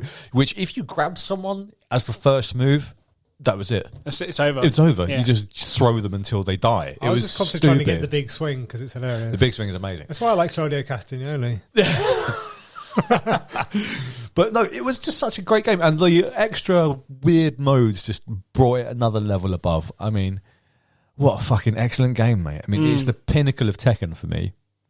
It's never been beaten. It's the pinnacle of beat 'em ups for me as well. It's just brilliant, absolutely superb. Nice. It was a good package, though, honestly, but yeah. Tekken 3 I loved. I did love Tag. That was number 2. Tag It was tournament. PlayStation 2, Yeah. though. Yeah. That's when bowling came into the game. Yeah. Oh, God. Tekken bowling. Tekken 3 sold over 8 million copies and Believe is it. the 5th best-selling PlayStation game. Wow. Which is But phenomenal. you can see why that It was so high quality. so good. Yeah, the quality of it Those was phenomenal. FMVs, like for each character after each one was just Yeah. It was superb. Like, really, really brilliant. Great game. Never really enjoyed it as much since then. Tekken 4, Tekken 5. I played them online, and then after that I was like, this is not the I same. mentioned on the PlayStation 2 episode that 4 was the last one I played. I mean, I recently played 7, and they've changed it too much to like, this isn't the old Tekken anymore. At Nah, one fuck point, they it. changed how you did the throws, and it just... You've got meter blocks now where you can come back in an instant kill, and it's not Totally Tekken the off. same. Yeah. They overcomplicated it, as they did with the with a wrestling lot of things. games. Yeah, absolutely. But Good picks, thank you. and That was it. whoever else picked Tekken. Sorry, Chris. My number 2 was your number 3, so not much to say. My number 2 is Metal Gear. Metal Gear Solid, mate. Both What my game. number 1 and number 2 are games where so Metal Gear was essentially going to be my number 1. I swapped it over at the very last minute, but number 1 and number 2 are essentially games where I felt like I was playing a movie. Yeah, This it is really the reason cinematic why experience. Yeah, you were talking about how the PlayStation was the game you were playing as a one player. Yeah. And these were the games that immersed me into this story, that felt like a movie. So with Metal Gear, again, boss battles, the graphics, the first time you knocked to the wall and someone went, huh? Yeah. What was that? It was just revolutionary for the time. I can't really say an awful lot about it because you've pretty much said everything, but what a game, though. What a game. And it still tests the time of it, I think, as well. Saying it's a cinematic experience is a great way of summing that up because it really wasn't was. it? Everything from the voiceover to the atmosphere to the sounds to the production and implementation. It felt like a real multimedia experience. It was like gaming at the highest level. Yes. Like real fucking good. Yeah. Yeah, so very short and quick. Metal Gear, There'll my be number more. 2. There'll be more. number 2. Well, my number 2 is someone's first day at work, and it is Resident Evil 2. 2, nice. Leon Kennedy's first day at work. So joining him on his first It was nice day. how 2 was Resident Evil 2. Nice touch. Nice. It's only because, obviously, 1 being 1. Like, 2, this was I played number 1 a lot. I didn't play I had the director's cut mainly for that one. Which is a different game entirely. Different game. And I ended up going back to play number 1. And I remember once it came out, that demo bit of trying to get into the city, but like that bit in the gun shop, and they're all pounding Hey, for you! What are you doing here? Oh, I literally just so Don't excited. shoot! I'm a human. So excited for it, and just seeing so many zombies and the chaos. Yes, and they smashed through, didn't they? Yeah, it looked like there wasn't just one of them. They were like, "Oh my god, there is actual terror here," and it's like working through it. The puzzles were great. That they were hard. They were thinky, and at the same time, it was a long game, but a really short game. If you know what I mean, it felt long the first time you played it, but then when you knew it, But that's why you got the smashed through 2 discs for each character, one per character, wasn't it? yeah. But then I was trying to always. I could never get Tofu, which was Yes. your younger brother, who yeah. was even better. Like he got it, or is it like? Was it the really hard one? Under 2 hours. Yeah, One save. That's right. Fucking And ridiculous. it Wait, was- you could play the whole game in under 2 hours? Yeah, scenario A Yeah. in under 2 hours, one save. Yeah. Scenario B under 2 hours, one save. That got you Tofu. Hank, I think there was completed it in a longer time with more saves, and he was the SWAT guy. Yeah. I was. And never if any you good at that got game. a certain grade, you would get unlimited rocket launcher or something, Yes. wasn't it? Yeah. Yeah. I think I never played that game enough, and I'll tell you why. Little secret. It scared the shit out of me. Like, those games were fucking terrible. It did a fantastic job, and That- I think part of it was because it was so goddamn clunky in its design. Yeah, Like, everything was Control, dangerous. camera It angle, was, everything. it was like tank controls. You Yeah. rotated But the character. you right? knew that was Resident Evil, so Yeah. it's not like you'd already done like Resident Evil 1, so you knew what you were sort of Yeah, see, not I being didn't- able to see what you're shooting at. You're just waiting for the drop. Please drop. And it's like, doom. And you're like, oh, fuck, I didn't have the history with it, so to me, I was always fighting the gameplay. Again, it's another one. I said earlier, there's games on here that I really appreciate what it was doing in its scope, but the execution for me was like, I can't play it. I love Resident Evil as a concept. Yeah. I love Final Fantasy as a concept, but I won't play the games. Yeah, the tank implementation of the characters was like always fucking wacky. And the forced Yeah. perspective Yes, was great for the tension and the horror, but Yeah, it had to. Oh my god, it made the game a shit to play. in order to create the atmosphere, it had to do that forced perspective. Because Yeah. it force you into, well, you don't know it's coming from here because the The camera's stuck. terror- Yeah, exactly. The yeah. terror of having, was it Mr. X, when you see the FMV comes and he drops and you're like, well, that's near me. That can't be good. And then you come around the corner and then there's this thing that's like 10 foot tall and you're like, oh, I don't have enough ammo for this. And it's like the terror of just, because you never had enough ammo It was a or survival never horror, right? enough life. Yeah. And just the sound of being in a save room, that you're like, oh my god, I'm just going to stay here, lie down and cry. That's it. Where's the ink ribbon? Was it the first survival horror? Resident Evil innovated the survival horror game. Because I know Silent Hill was around the same. It was after. range. That was afterwards, yeah. Yeah, Resident Evil innovated that I whole do believe that Biohazard in Japan, right? I do believe Alone in the Dark was before Resident Was Evil, it really? though, Was it? which was the PC stuff, which sort of innovated survival horror. But Okay. Resident Evil did it On justice consoles, afterwards. at Yeah, least. yeah, At least on But- consoles. yeah. Yeah, I liked playing with Jill, playing with Leon, having the two things. Claire. And then, Claire, Claire, sorry. yeah, Claire and then you Valentine. like, you go, oh, I was here earlier, and you can see little bits, and you're like, It was well ahead of its time because if you left a shotgun in a certain safe room, yeah, when you play Claire, it's still there. yeah. That's So real when cool. they did it with the remake, that completely went. Oh. It's all gone now. Oh, It's like you just essentially play the game twice all the way through. You might get a couple of different bosses, but they never really implemented that in the remake. And I felt it was one of the downfalls of it. It's a fantastic remake, don't get me wrong, but the fact that they didn't put that mechanic in it, I just felt like, well, what's the point of having the two characters? that in? was good. It's the same with like the Will Smith zombie, Copper. You know, the Yes, one that's like, yeah. you leave him, and then like when you come back later, he's walking around. just go. That was one of those. It's another cinematic experience, isn't it? Like Resident Evil 1 and 2, they were the games that I sat and watched. So Yeah. I'd always be either with you or with my brother watching it, and I would enjoy it from that perspective a fucking lot. I'd be sitting there going, "Whoa!" It's amazing games. And what was it? Will Birkin at the end, Birkin, like yeah. the terror of just that claw. That massive eyeball for a shoulder. Yeah. Like they done it great. The grotesque design work was incredible. Wait, was that Leon Kennedy's first day at work? Yeah, you couldn't ask for a shit. Yeah. How was work, Leon? Mate, it was shit. It was bad. Do you remember the first time you encountered the crocodile boss? Oh my god. Yeah. Right? Yes. Giant crocodile, mate. Terrifying. Absolutely. Wait, and was it called Biohazard in Japan? That's right. It's what it's called. Yeah, it's always been called Bio. Yeah, so these games, just phenomenal. Again, great cutscenes. It's always been like sort of mocked for the voiceovers, but they're of the time. No, Resident Evil 1 deserves to be mocked. Pretty much the worst weird translation. This whole town is infested with zombies. Open that door. Yeah, exactly. It's super janky, but Resident Evil 2 was way smoother. Is it the first one that had the master lock picker line in it?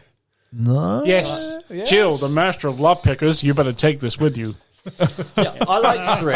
Hey, Jill, here's a lockpick. 3 was so short. Like Nemesis, I just found it was so short. I liked it and I enjoyed it. The Nemesis chasing you around was terrifying. Yeah, like that's Resi 3. That was the first time that I got through a door and I thought I'm safe, and he come busting through. And I never felt that was worthy of the title Resident Evil 3. It just felt like it was 2.5. It was like a. Here's a. And Code Veronica should have been Resident Evil 3. I think too. Veronica. If I was going to pick one of the Resident Evil games, I'd agree with you. Resident Evil 2 for sure. Yeah. 2. Yeah. It was just. Yeah, it was, and it looked great. And I just remember, was it reading PlayStation magazine, and you're going, "It's coming." Yeah, it's coming. You look at it; it's 96%. You're like, "Oh, I need that." Did you ever remember the TV advert for that game? And it was filmed like in a police station. There was someone dressed as Leon Kennedy. No. It might have. You can watch it on YouTube if you want, but it was actually directed by George A. Romero. Really? Yeah. I'll have Clip to watch that 30-second thing. It's brilliant. I'll watch that. Yeah, do That's it. Great. Good shout, sir. Simon, bring it home with number 1. It's number 1.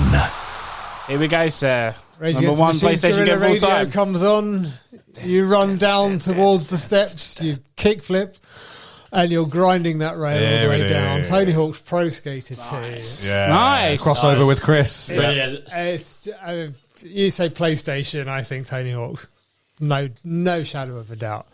What was the difference between 1 and 2 then? One, it was just not as much to do. Okay. And they just like, you had high scores, medium scores, ultra scores on number 2. So like SmackDown, it offered more. Yeah, I'll be honest, I don't know the first one as well. There was more, like, you could spell skate, you do a grind, SKAT, and it was all of those, kickflip the table, but there wasn't as much. It was basically get your points, move on. 2 is more collectibles, more secrets, that sort of thing. That's what they took it just enough for it to be great. Yeah. For it to be skating around the city without it going. Yeah. It was more overall in a good way as opposed to being bloated at that point. I think, I came in at 2 and then went back to 1. So again, I think it's because I came in at 2, it's the 1 for me. If we could say anything from any console, probably number 3, but sure. Of the 2 that are on the original console, definitely number 2. It had, we mentioned Skate Summer board game recently. Mm-hmm. It took so much from this particular iteration. I think it introduced the school bells and specifically this particular videotapes and the crates to smash through. You're spelling skates. You're finding the gaps, that is to say specific, you jump from this point to this point, it's a named gap that you can do a trick over and it's bonus points.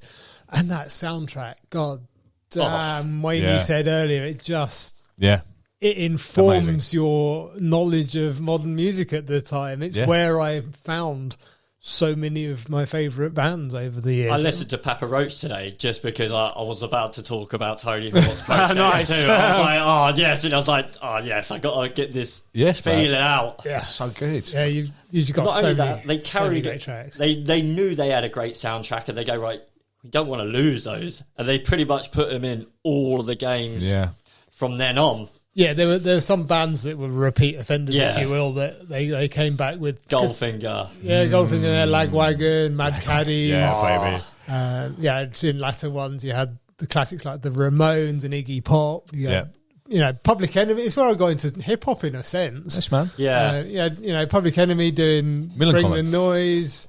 You had there's one called B-Boy Document or something like that, and it's had this really cool boom, boom, doom, boom. And like, if I hear that, I'm like, oh yeah, I need to do a 180 nollie. Like like Chris, I was very much a skateboard poser in real life. Yeah. Retrospectively, I wasn't into skateboarding and then bought the games. Like, no, this Tony Hawk Pro Skater is my entry into skate culture and interest now still in watching skateboarding. I love watching skateboarding because it just blows my mind that they don't die more regularly. Yes, man. Yeah. Just it's a skill and a half. Watching someone pull off a 900-degree spin, you're like, no, I'm going to watch that again and again. No, I don't understand. How are they rotating that much? They're on a skateboard. Yes, mate. They're not allowed to. It's phenomenal. And then it just led on, as I say, into this whole interest. It's where I first heard of, in number 3, first heard of Bam Margera. Okay. Got into Jackass after that, and the Viva La Bam. You could be him in that, right? You could play as Bam Margera. That was a whole subculture of stuff that came out of those games. Yeah. Yeah. For sure. Bob Burnquist was Bob Burnquist, what an absolute legend. He was my pick. He was my character. With his, was it Bucky and Bucky with his Bucky Lasek with his keyboard? His backpack. Yeah, that's it. Nice. Yeah, that was the other good thing. They had official skaters, obviously being all Tony Hawk's mates. They're like, the first one, they were like, they put a few in, and then they were all like, oh no, put us in. We want to be in it. Yeah. And they're like, the amount of people that he kind of had to say no to, it was unbelievable. Yeah, I bet. I don't think they had the proper videos in until number 3. Number 3. And I mean, that, as I say, that would be my absolute pick because you could just watch them actually skating for so long. But yeah, the feel of. I think it didn't it have a little video at the end? It might have. I think it's 25 years ago, Chris. I don't think it was like, massive, but I think you could see him. They were doing like a few manuals and a pop ollie over the credits, maybe. Yeah. I do picture him doing the jump over the top of the gas holders. But it was one of those games that you never felt like. Some games you feel like, I want to see the end credits, but this, you're just like, it's done. Start again. It was imminently playable. You went over and over again, just like, because it was just like a 2-minute skate session. Had a real addiction to do the to high it. score. Yeah, real great addictive quality. 2 minutes, and another 2 minutes, and another 2 minutes, and another 2 minutes. The game changer in this one, though, was the manual. So once your time runs out, you could carry on manually, grinding, carry on doing the flips, and it will just keep counting up the score until you land it, and then it will. So you could absolutely smash high scores, which it didn't allow you to do in the first one. Once the time was up, okay. you were pretty much done. Yeah, and then in number 3, they introduced the revert. As you landed off a vertical trick, you could revert into a manual. And then after 4, it just got into like, what nonsense is this? It just got the button combos was like, again, you're back into some weird hand contours. So does the franchise still continue today? They redid 1 and 2. Remember the last one I saw was on the 360, and you could actually get the skateboard and actually do. It was like do you remember? It's like a peripheral sort of thing. Yeah. Remember Skate 3? I think it was. No, Skate started to take over, didn't it? Yeah, Skate came and they were more realism. More realistic, and they were good for skating. It just didn't have that. Not the fun factor. Didn't have the arcade appeal. The arcade fun. You got to get the balance between the two. For me. You really do. That's my kind of like how I. That happy place. Happy place. Yeah, like, mate. Yeah, I think after the numbered ones, they went into American Wasteland and Tony Hawk's Underground. I think they've done one within the last 5 years on a more recent console, but I ain't up to date, dude. I'm a 90s guy. No, it's fine. Mind you, the soundtrack will be all different now. We're all up to date shit. Yeah. Well, yeah, maybe interested to look, actually. I'll have a look into that. But nice. I expect it's probably not entirely my scene in terms of music anymore. Good shout. But yeah, I'd play it all day, every day, even now. Yeah, it's a great pick. Nice. Games Master, number 1. My number 1 will be no surprise to anyone that knows me even vaguely is Final Fantasy VII. There we go. Final Fantasy VII is, for me, the greatest game of all time, the greatest game I've ever played. In terms of, and there's a few reasons why I say that, and this is from a very personal perspective. This game it's the story of a guy the whole theme of the game is about identity in some way or other, and it was very much it spoke to me in that time growing up as a teenager, 13, 14, about learning about who you are, right? That's what that time is, and your personality, and who do you want to be in this world, etc. And this whole game really spoke to me around that. It had great themes of environmentalism, which also really spoke to me and still do.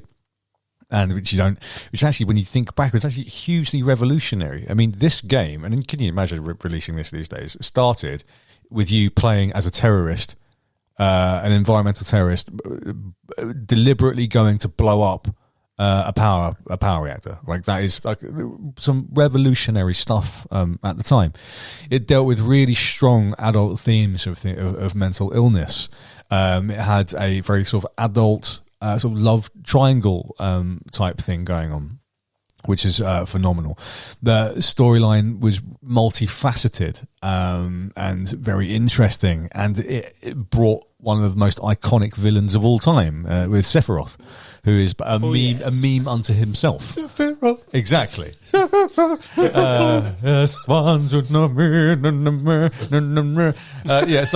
that. So, as sung in the style of a pub singer.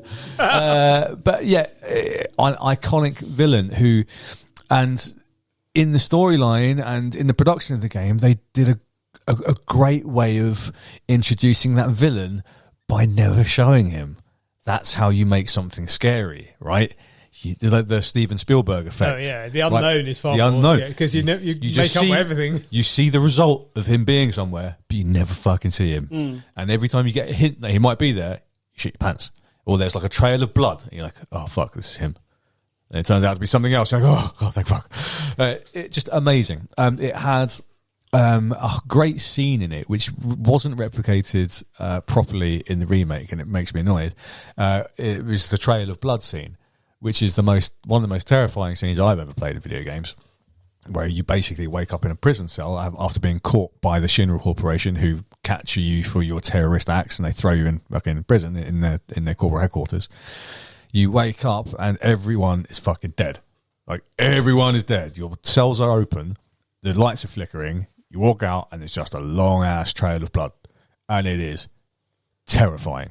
You walk out and you go into like this lab area, and you're looking into like this lab fucking machine. You see this horrible eldritch looking horror beast thing, and then that's a whole other mystery, and that's totally disgusting and freaky. So yeah, all of this stuff together. I mean, I'm talking a lot about the story and the themes because that's what sung to me about it, and that's what sings to me about those games. The mechanisms were fine. Like, it had great turn-based combat. I like the turn-based combat stuff, but that's less to me than the implementation of the storyline and how it affected me personally as a guy growing up. As well as that, the soundtrack is phenomenal. Another Nobuo Uematsu classic. Songs that people just know. If you played games, you'll know these tracks. And you know how you talked about opening cinematics? Mm-hmm. Again, with Final Fantasy VIII, the opening cinematic for Final Fantasy VII was absolutely revolutionary. It was incredible. It starts with this sort of close-up of Aerith, the flower girl, and like these tiny little piano notes. And then the camera pulls back as the music crescendos, and then you get this, the splash of Final Fantasy VII on the screen, and you hear like a train in the background, and the camera pans around again, and then zooms back into the train that you just heard in your speaker, and then your guys jump off the train, and you're immediately in the action. I mean, for me, that was like gripping, completely gripping. I mean, phenomenal. I've been sucked in from moment one. The sound, the visuals, the FMV, the camera work. I mean, it blew my little tiny mind to pieces. Just a spectacular production with a beautiful storyline, a really touching one that touched on a bunch of important and interesting themes. And it is still with me to this day. I love that game very dearly. It's dear to my heart. And it came... it sold phenomenally, and Sony, I think, pumped millions into the marketing of it. It's another one that had an enormous cultural impact. Huge cultural impact. We're talking 25 years later, it's still talked about with such heart, like you are. Absolutely, and for good reason, I think, and deservedly so. Is it the best Final Fantasy? I mean, that's very much a subjective thing. For me, it is for all of those personal reasons. 9 was really good. 9 is amazing. It's a great one. But I was hoping to pick a number that wasn't so good. 9 is great. I'm sorry, man. That's a good one. I know very little about Final Fantasy. 6 was great. 6, but it's the series I PS1. appreciate from a distance. I know that this is probably great, but at the time they were popular, and I think with more recent ones they've changed it slightly. But I wanted action games, and you're telling me I've got to line up, and it's my go to have a hit, and then it's your. Yeah. I was like, that's what I mean. That's awful. It's your turn. It's my turn. I was only going to get you to trigger that. To me, it's the word. I know he loves it to the point, and it's the complete opposite to me. Like listening to it, I go, "Oh, that sounds really good." I know what it is, and I'm like, "No, it's not for me." But like the way he explains it and everything, the videos were great. Yeah. I would, if you made the entire thing into one, even using the computer graphics, I would watch it as a movie. Yeah, there is a movie, isn't there? And that was awesome. There's been a couple of movies, and I thought they were great, but as a game, I just never gelled with it. It was too slow, and I couldn't do the. There was a lot of inventory and like that. Yeah, there's a lot of admin to the game, right? And it's if you're not of the mindset that you want to do a bit of admin, you won't like it. And a lot of people didn't because a lot of people were sucked in by the game because of the marketing, right? And if you like on YouTube as well, you can find like the original trailer for the game, and it's literally like a movie voiceover. It's like, have you ever wanted to see, a movie with love and with betrayal and with this, that, and the other? Oh wait, it's not a movie; it's a game on the PlayStation. And like that's the advert, nice. And it's incredible. Like, I was like, oh, that's so good. But I think a lot of people saw that, played it, and went, "This is a role-playing game. That's turn-based. This is bullshit." So I think that's a lot of people probably felt that way. But I was sold on it. I didn't care about that. I quite liked that process. I still like it. But yeah, the story of the game and the vibe of it is what sucked me in. And it has a whole sort of quasi cyberpunk theme, which is still one of my favourite themes. Which is something I should absolutely love. And I fucking love the whole this is like Overcity and the underworld and how which is like quite a big thing now, isn't it? It's exactly. Thing. This was back in 97. So like you've got like the people on top of the city that are wealthy, and you've got the power corporations sucking the life out of the planet and literally polluting the people down below under the city who have fuck all. They have nothing. They're just like scavenging and they're trying to stay alive. And so and as you start as an eco-terrorist, you've got to sneak your way up to the upper plate in order to bomb the reactors, and it's just brilliant. It just kind of Metropolis. Yes, if you're familiar with that.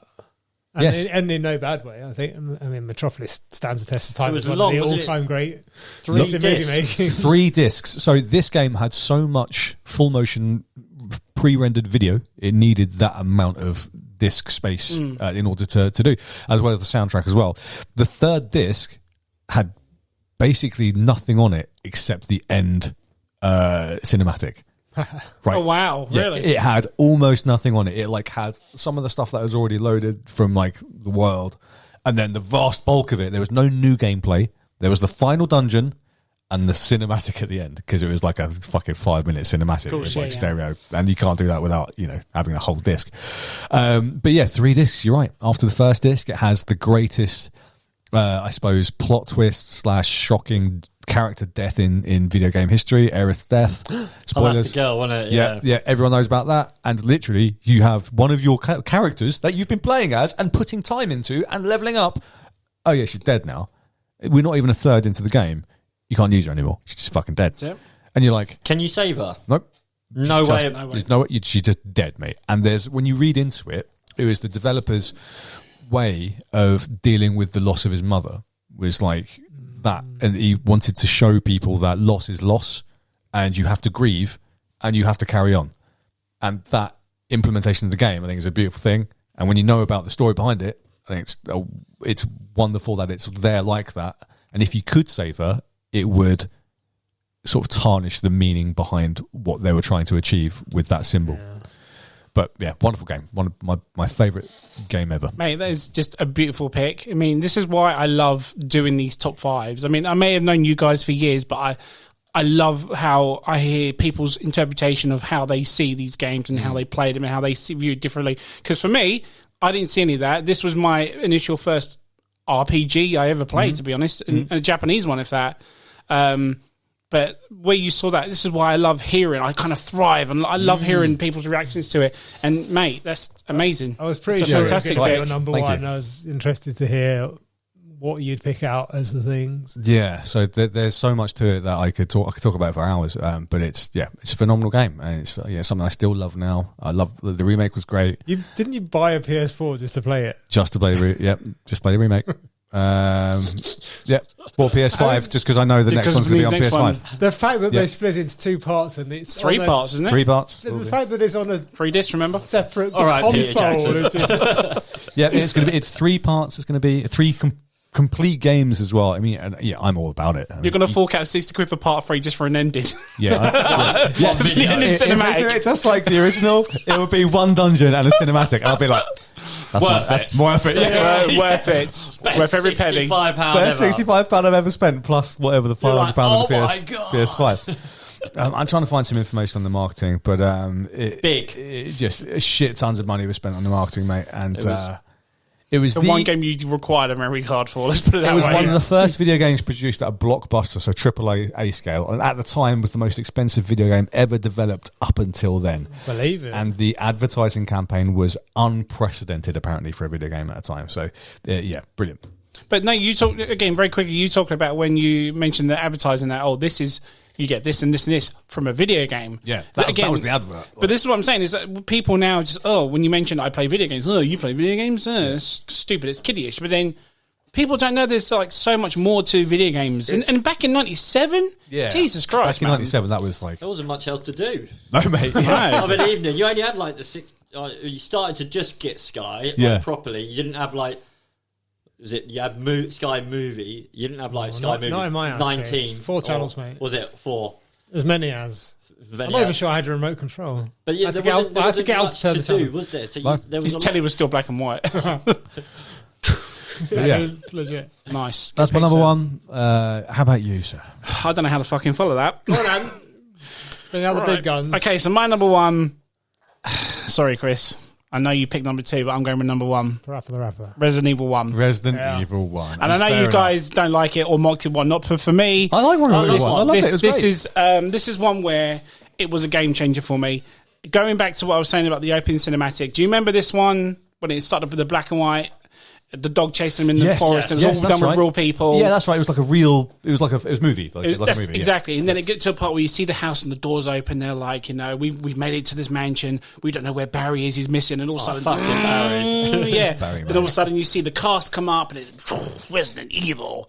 I was just hooked straight away from it. I'd never played any type of survival horror or any type of game like this before. But to be in that situation where you're in this house and you need to get out and you need to find your other teammates and stuff. I was just there from day one, sorting puzzles out, avoiding zombies, any other type of horrible creature that was in there.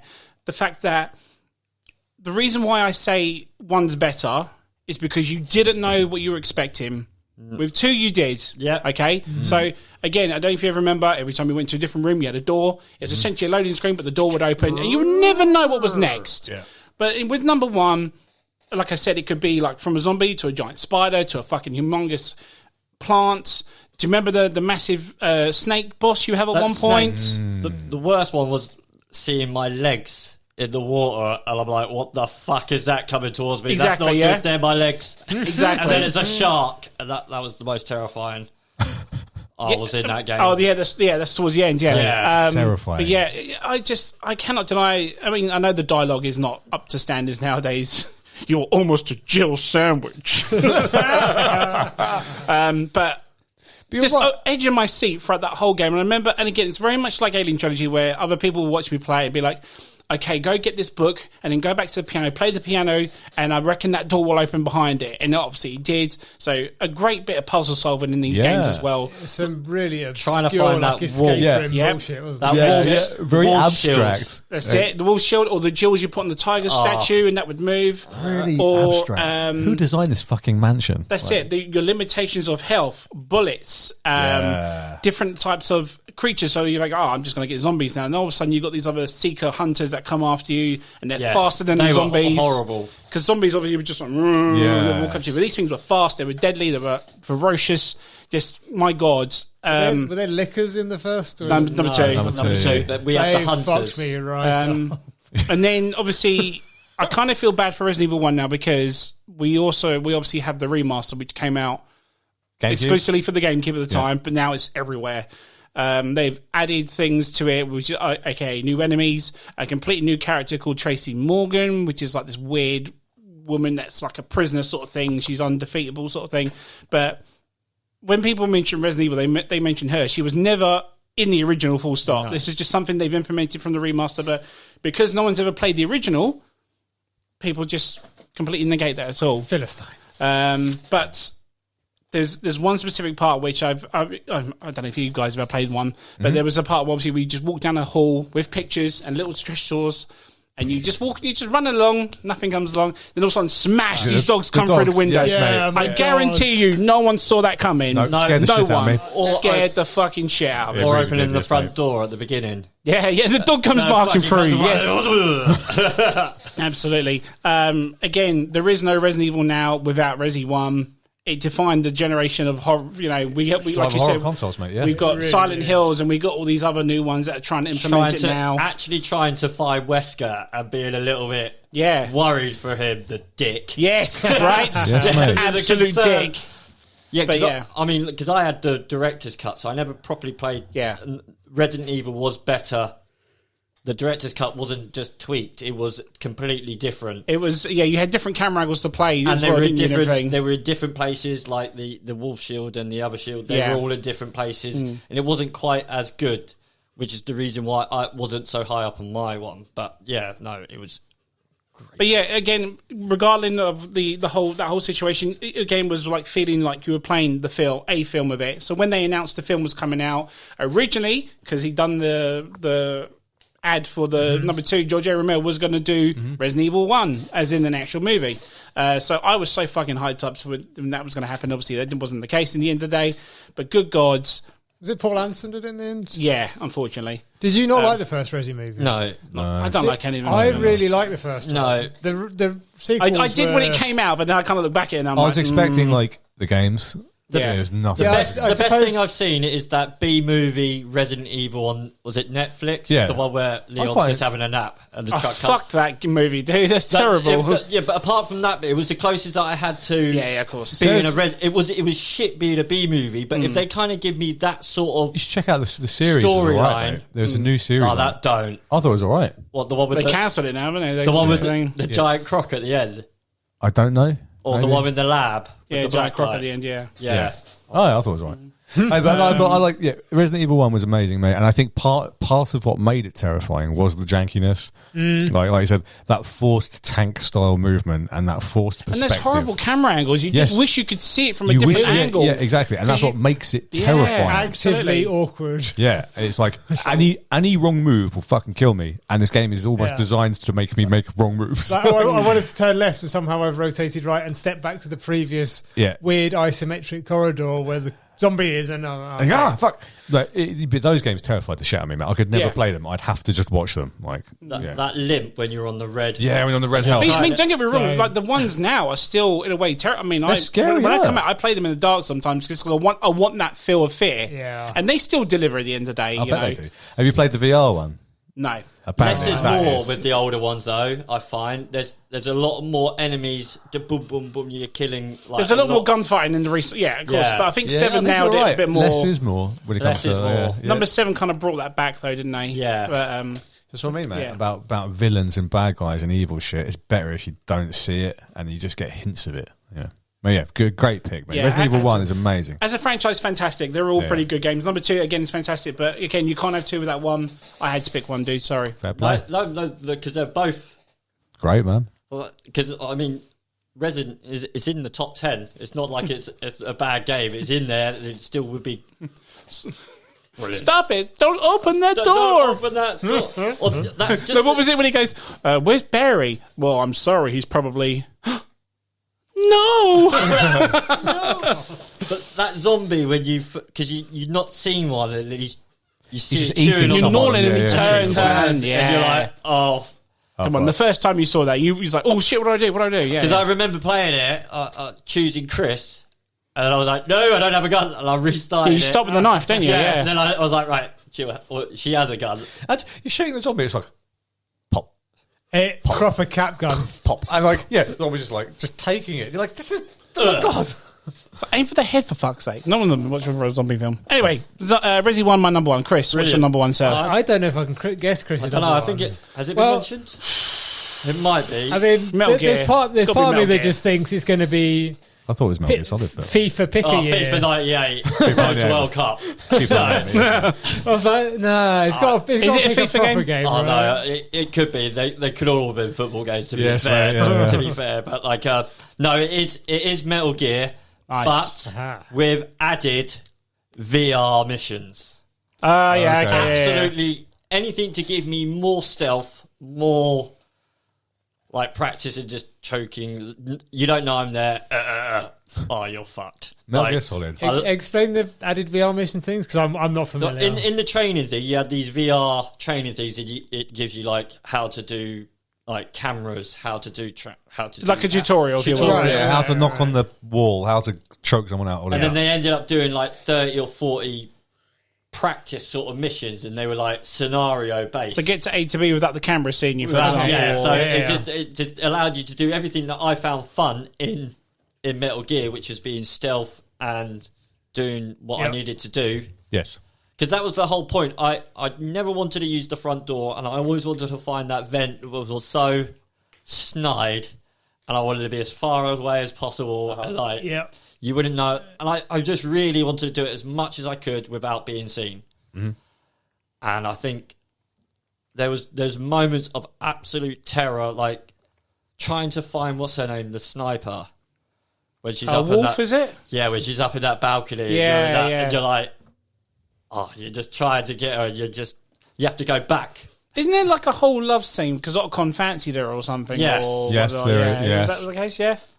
Yeah, and there was also like the different linear ways of doing stuff. Mm-hmm. Like if you can survive the torture, and you're like, oh, he's a strong That's right, one yes, this time. yeah. Or you could die and he brings you back. That's right. And then there's one where you have to bring the guard in. You fake being dead, or you hide That's under. right. There was a bunch of different ways of doing the same thing. Yeah.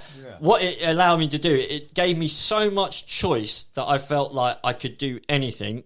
My character looked hardcore, and he was awesome. Snake was Yeah. yeah. I found the story just enough for it to be really interested and not too far fetched. Metal Gear Solid 1 was enough. Enough. Yeah, that Yeah. was fine. Like Once we got to season 4, that's what I call it because it's not a game. No. It's season 4 Metal Gear. It's like it was all cutscenes. just that bitch making eggs. I swear to God. Metal Gear 4 was that was too much. Is that the one that was a video? Sons of that Liberty, I was think it was. Interrupted by a short period of gameplay. That's right. It was mostly just video cutscenes, occasionally punctuated by gameplay. But yeah, Metal Gear Solid, man, it was amazing. Was VR missions? Was that an additional disc? Or was that... there was another version of it came out like years after, but it was on the Yeah. play, and it was a bit of a. It was a bit expensive for what it was. Do you remember the cover was like a grey and red picture of Yes, Solid? I do remember. So this But- version was like a green and black. So I remember playing the I'd video. asked for it as a. Do you remember that? Yeah, I'd asked for it as a birthday gift because I didn't. Right, I want to buy it, but I wanted it. Yeah. You know, So it was well after the original release, but still on the original console. but it just gave you because I enjoyed doing those stealth missions. And they were short little levels, get from here to here quickly. Yeah. It just Without being seen, or take out that guard, or do this, that, the other. yeah, Get through and this vent. anything that just allowed me for stealth and military. I love anything to do with military without ever wanting to be in the military. It does enough for me that I can enjoy anything war related. Yeah. Without ever wanting to go on it. Yeah, I love that feeling of tactical accomplishment. Yeah. I just felt like... And it was Is that like playing Skate 2 without skating? It's like, I fucking skated. Yeah, exactly. Metal Gear was the reason why I was so hyped and I just wanted to watch 24. Like, it Fucking love 24. because I just felt like he is as close, and he ended up being Like Solid Snake, right? he Yeah, ended up pretty being much. like Come in on, 5, man. wasn't it? In Shadows or so was it? But yeah, anything like he just became the real life David Hayter. Like, Yeah. I just think he's such a cool character. How weird is that? Because he actually voiced Solid Snake in Phantom Pain. Everyone hated it, but because I was such a Jack Bauer fan, I was like, same, bro. He rocks it. That's awesome. Yeah, Metal Gear Solid, mate. Legendary game. So we got two clashes out of that. Three. We had crossovers. We had did you have Metal Gear Solid or no? Yes, I did. Yeah. So we had a 3-way crossover for Metal Gear Solid. Two for Tekken 3. Tekken 3. We had Tony Hawk's crossover. Yeah, not too bad. Yeah. 3 out of 20 is not bad. That's not bad, mate. There's a lot of games, which just goes to tell you, the length and breadth of quality that the PS1 delivered, mate. Absolutely. So I'm just much looking at stuff. my page full of other games. Go for it, sir. Honourable mentions. Let's do this. All right, as quickly as I can. Yeah. And as I said at the beginning, I kind of categorised mine. So Driver 2 was drive around cities. The original Grand Theft also. Yeah. Nice. Although it's top down, totally different kind of game. Yeah. And there's a game called World's Scariest Police Chases. Which Never knew that. You played as a cop and you chased people around cities, and it was great fun. Again, just drove around miles and miles and miles. SmackDown loosely fit into quote unquote sports, as did Tony Hawk. Sure. Other sporty games were Dave Mirra's BMX, which is very much the BMX version of Tony Hawk.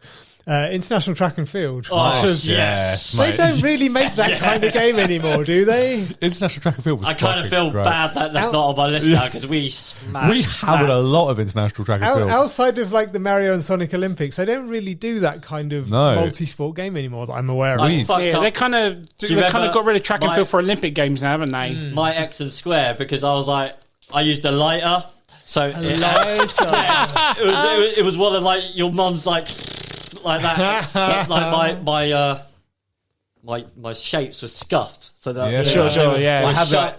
I had just like this. Yeah, you had some like everybody had their angle. It was like up by the. Yeah, it's the one where you hold it at a certain angle, isn't it? Like, yeah. That was great, man. Beat 'em ups, obviously Tekken 3 was my pick. Battle Arena Toshinden. Yes, I love that game. Mortal Kombat Trilogy was on there. Yeah. Soul Blade we've mentioned. The highlight I want to pick out though, Rival Schools United by Fate. Yes, Rival Schools is awesome. Oh, I'm glad you guys have heard of it because again, it always feels like a bit more of a niche pick. A bit like Tekken Tag in that you could have, and it is again like Marvel Capcom as well, Yes, which absolutely, I know and you're a big fan of. So you pick a pair of fighters, only one's in at the fight at one time, but you can do these cool double team moves. They're mostly all high school kids, or sometimes there was the teachers involved as well, and you got these weird combos of people. So it's like a volleyball I'm surprised player. you know it, yeah. I've still got it in the fuck up. near enough pristine condition. It's a 2-disc game. You probably got a lot of money just sitting on your. Isn't it, man? Yeah. CEX sell it for like 80 quid or Wow. something. It's mad. Yeah. It's worth a bunch of money. Nice. Racing games, Colin McRae Rally. I thought was Someone had to mention it. I Rest hammered in a lot peace. of technically fantastic as a representation of that kind of It was a race. fucking great racing That was a game. great game. I remember real that good. was like always in competition with V Rally. Colin McRae Yeah. was amazing. Yeah. It was V-Rally. just great.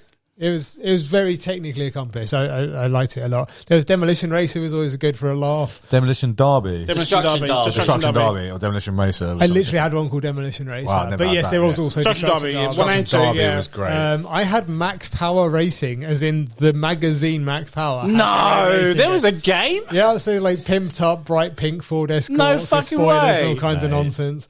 Ridge Racer Type 4 Yes. was just an absolute classic. It was annoying in its design to a degree, but it was a undoubtedly great game.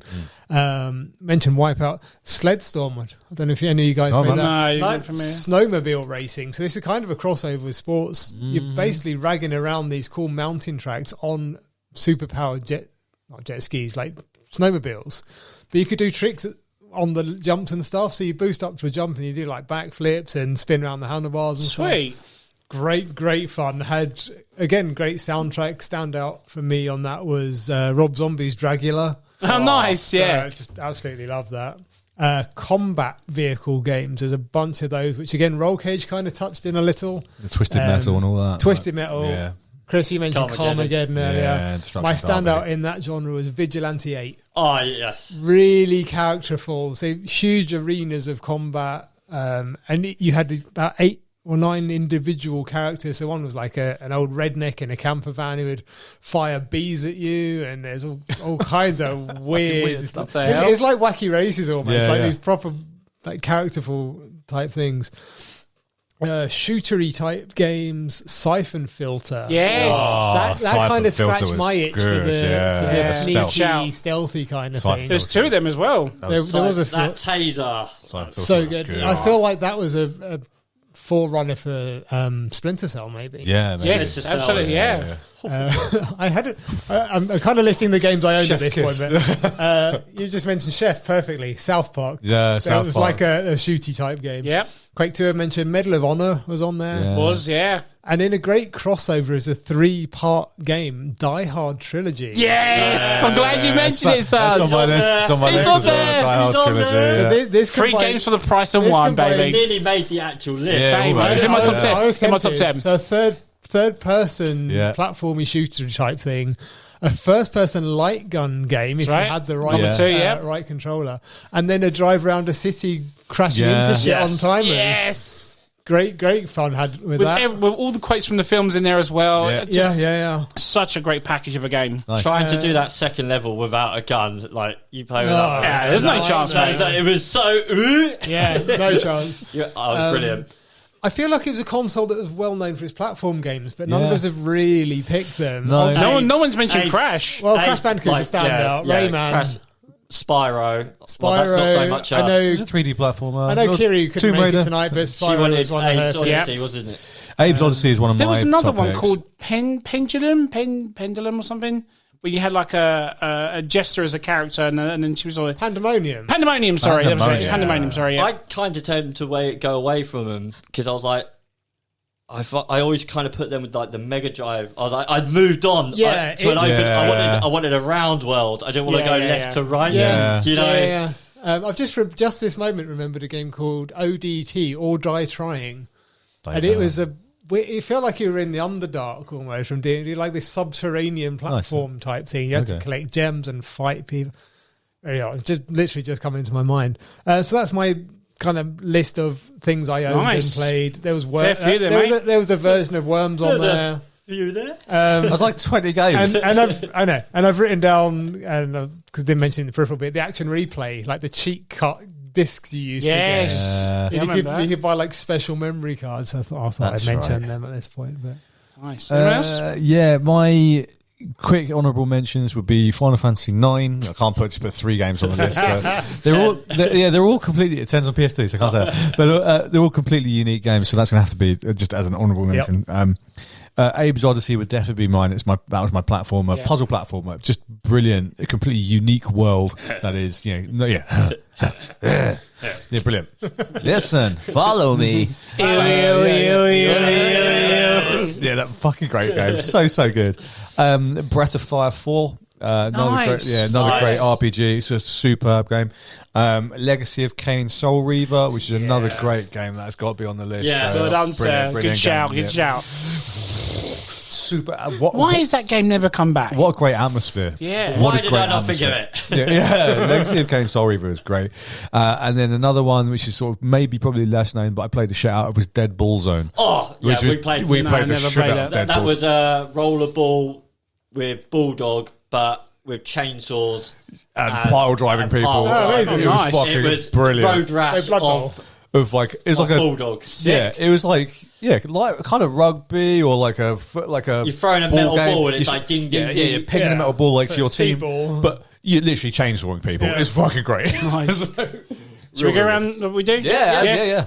I got WrestleMania, the arcade game. Oh, That was so good, man. That was back in the day. Castlevania Symphony of the Night. Great game. By far the best Castlevania of all time. Yeah, it's real I good. know it as Legend, but I've never played Never. it. Oh, mate, you'd fucking Is that the love one it. that stars me, Simon? Yeah, of course. Yes. Simon Belmont. That's it, Simon. You mentioned Worms just now. I was actually going to mention that on the PC question, but I completely forgot. Worms was one there. Oh. Fighting games was Bloody Roar. Does anyone remember remember that at Bloody all? Roar, yes, when yes, you're yes. You could a fighter, but you can turn into an animal halfway turn through if you into- feel you meet up. yeah. That was fucking awesome.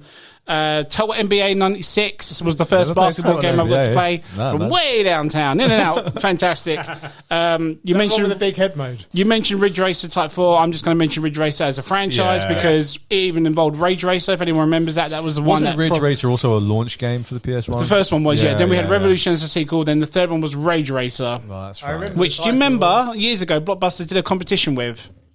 Not You had to go in there, specifically. you had to play it, and whoever got the fastest lap would win like a prize or whatever sort of Okay. thing. Nice. It did that. Back when it didn't suck. Does anyone remember a Smash TV type game called Loaded at all? No. Very gothic comic style looking thing. If I show you a picture, you'll probably go, I fucking know that. Probably. But there was that and Reloaded. And then last but not least, from again, Capcom, Dino Crisis. Dino Nice. Crisis, Oh, yeah, that had to be. Oh, I thought someone was going to say Dino Crisis. It was of the Resi style type, it was right? It's Resi simply with the same dinos. thing with dinosaurs. What's not to love? Resi with dinosaurs. Chris, over to you, sir. So I had obviously FIFA 98. FIFA 98 FIFA Road to World Cup Yes, with mate. indoor football, the Yeah. greatest, never to come back. Yeah. Still waiting. Crash Bandicoot 1 and 2. Yeah, Crash 3 Bandicoot. was good, but it got really hard for what it was. It was already hard, It was meant yeah. to be a kids' game, and I was like, no. Obviously, we said Time Crisis, Ice Pro, Point Blank. Yes, From- point blank. Yes. Yes. Yes, Yes. Why the fuck had did to I not think that? I had to justify spending all the money on a G-Con and I needed another game. Exactly, Right. yeah. Gauntlet Legends. Yes. Yes. That was a cracking game. Absolutely love Gauntlet Legends. And now I'm pretty sure it was on this, but was Star Wars The Phantom Menace where you Yes. Yes. Yes. And oh my god. Like That wasn't too bad for a Star Wars game at the time. Yeah, I absolutely. Do you know what? It's just we rented it from Blockbusters. Okay. And I wasn't expected to. You know when you go, oh, well, we give it, and you just go, what?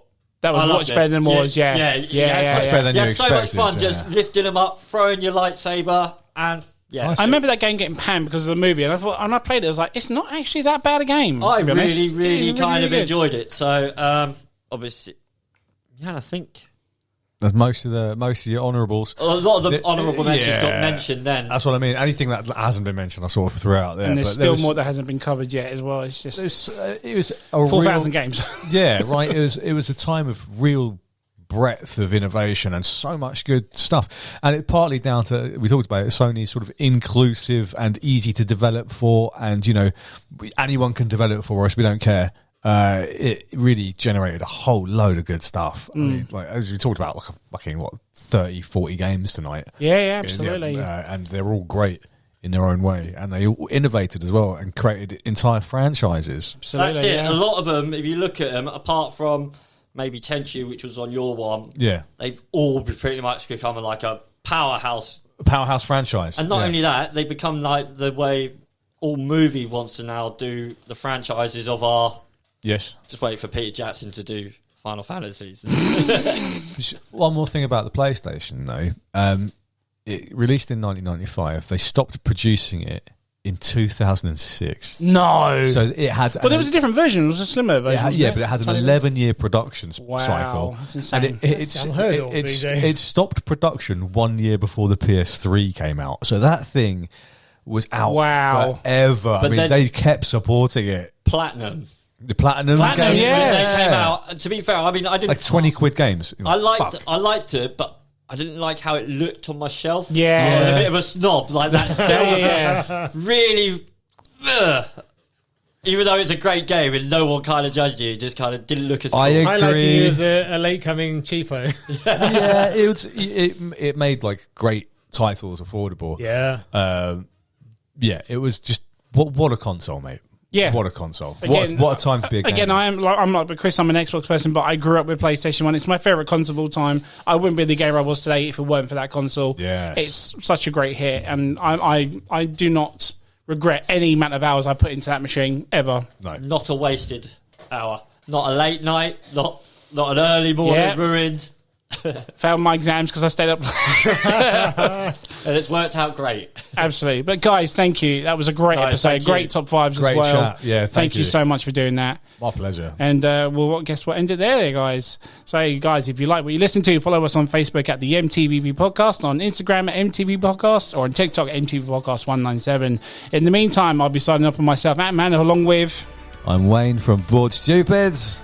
I'm Simon, also from Bored Stupid. And I'm Chris.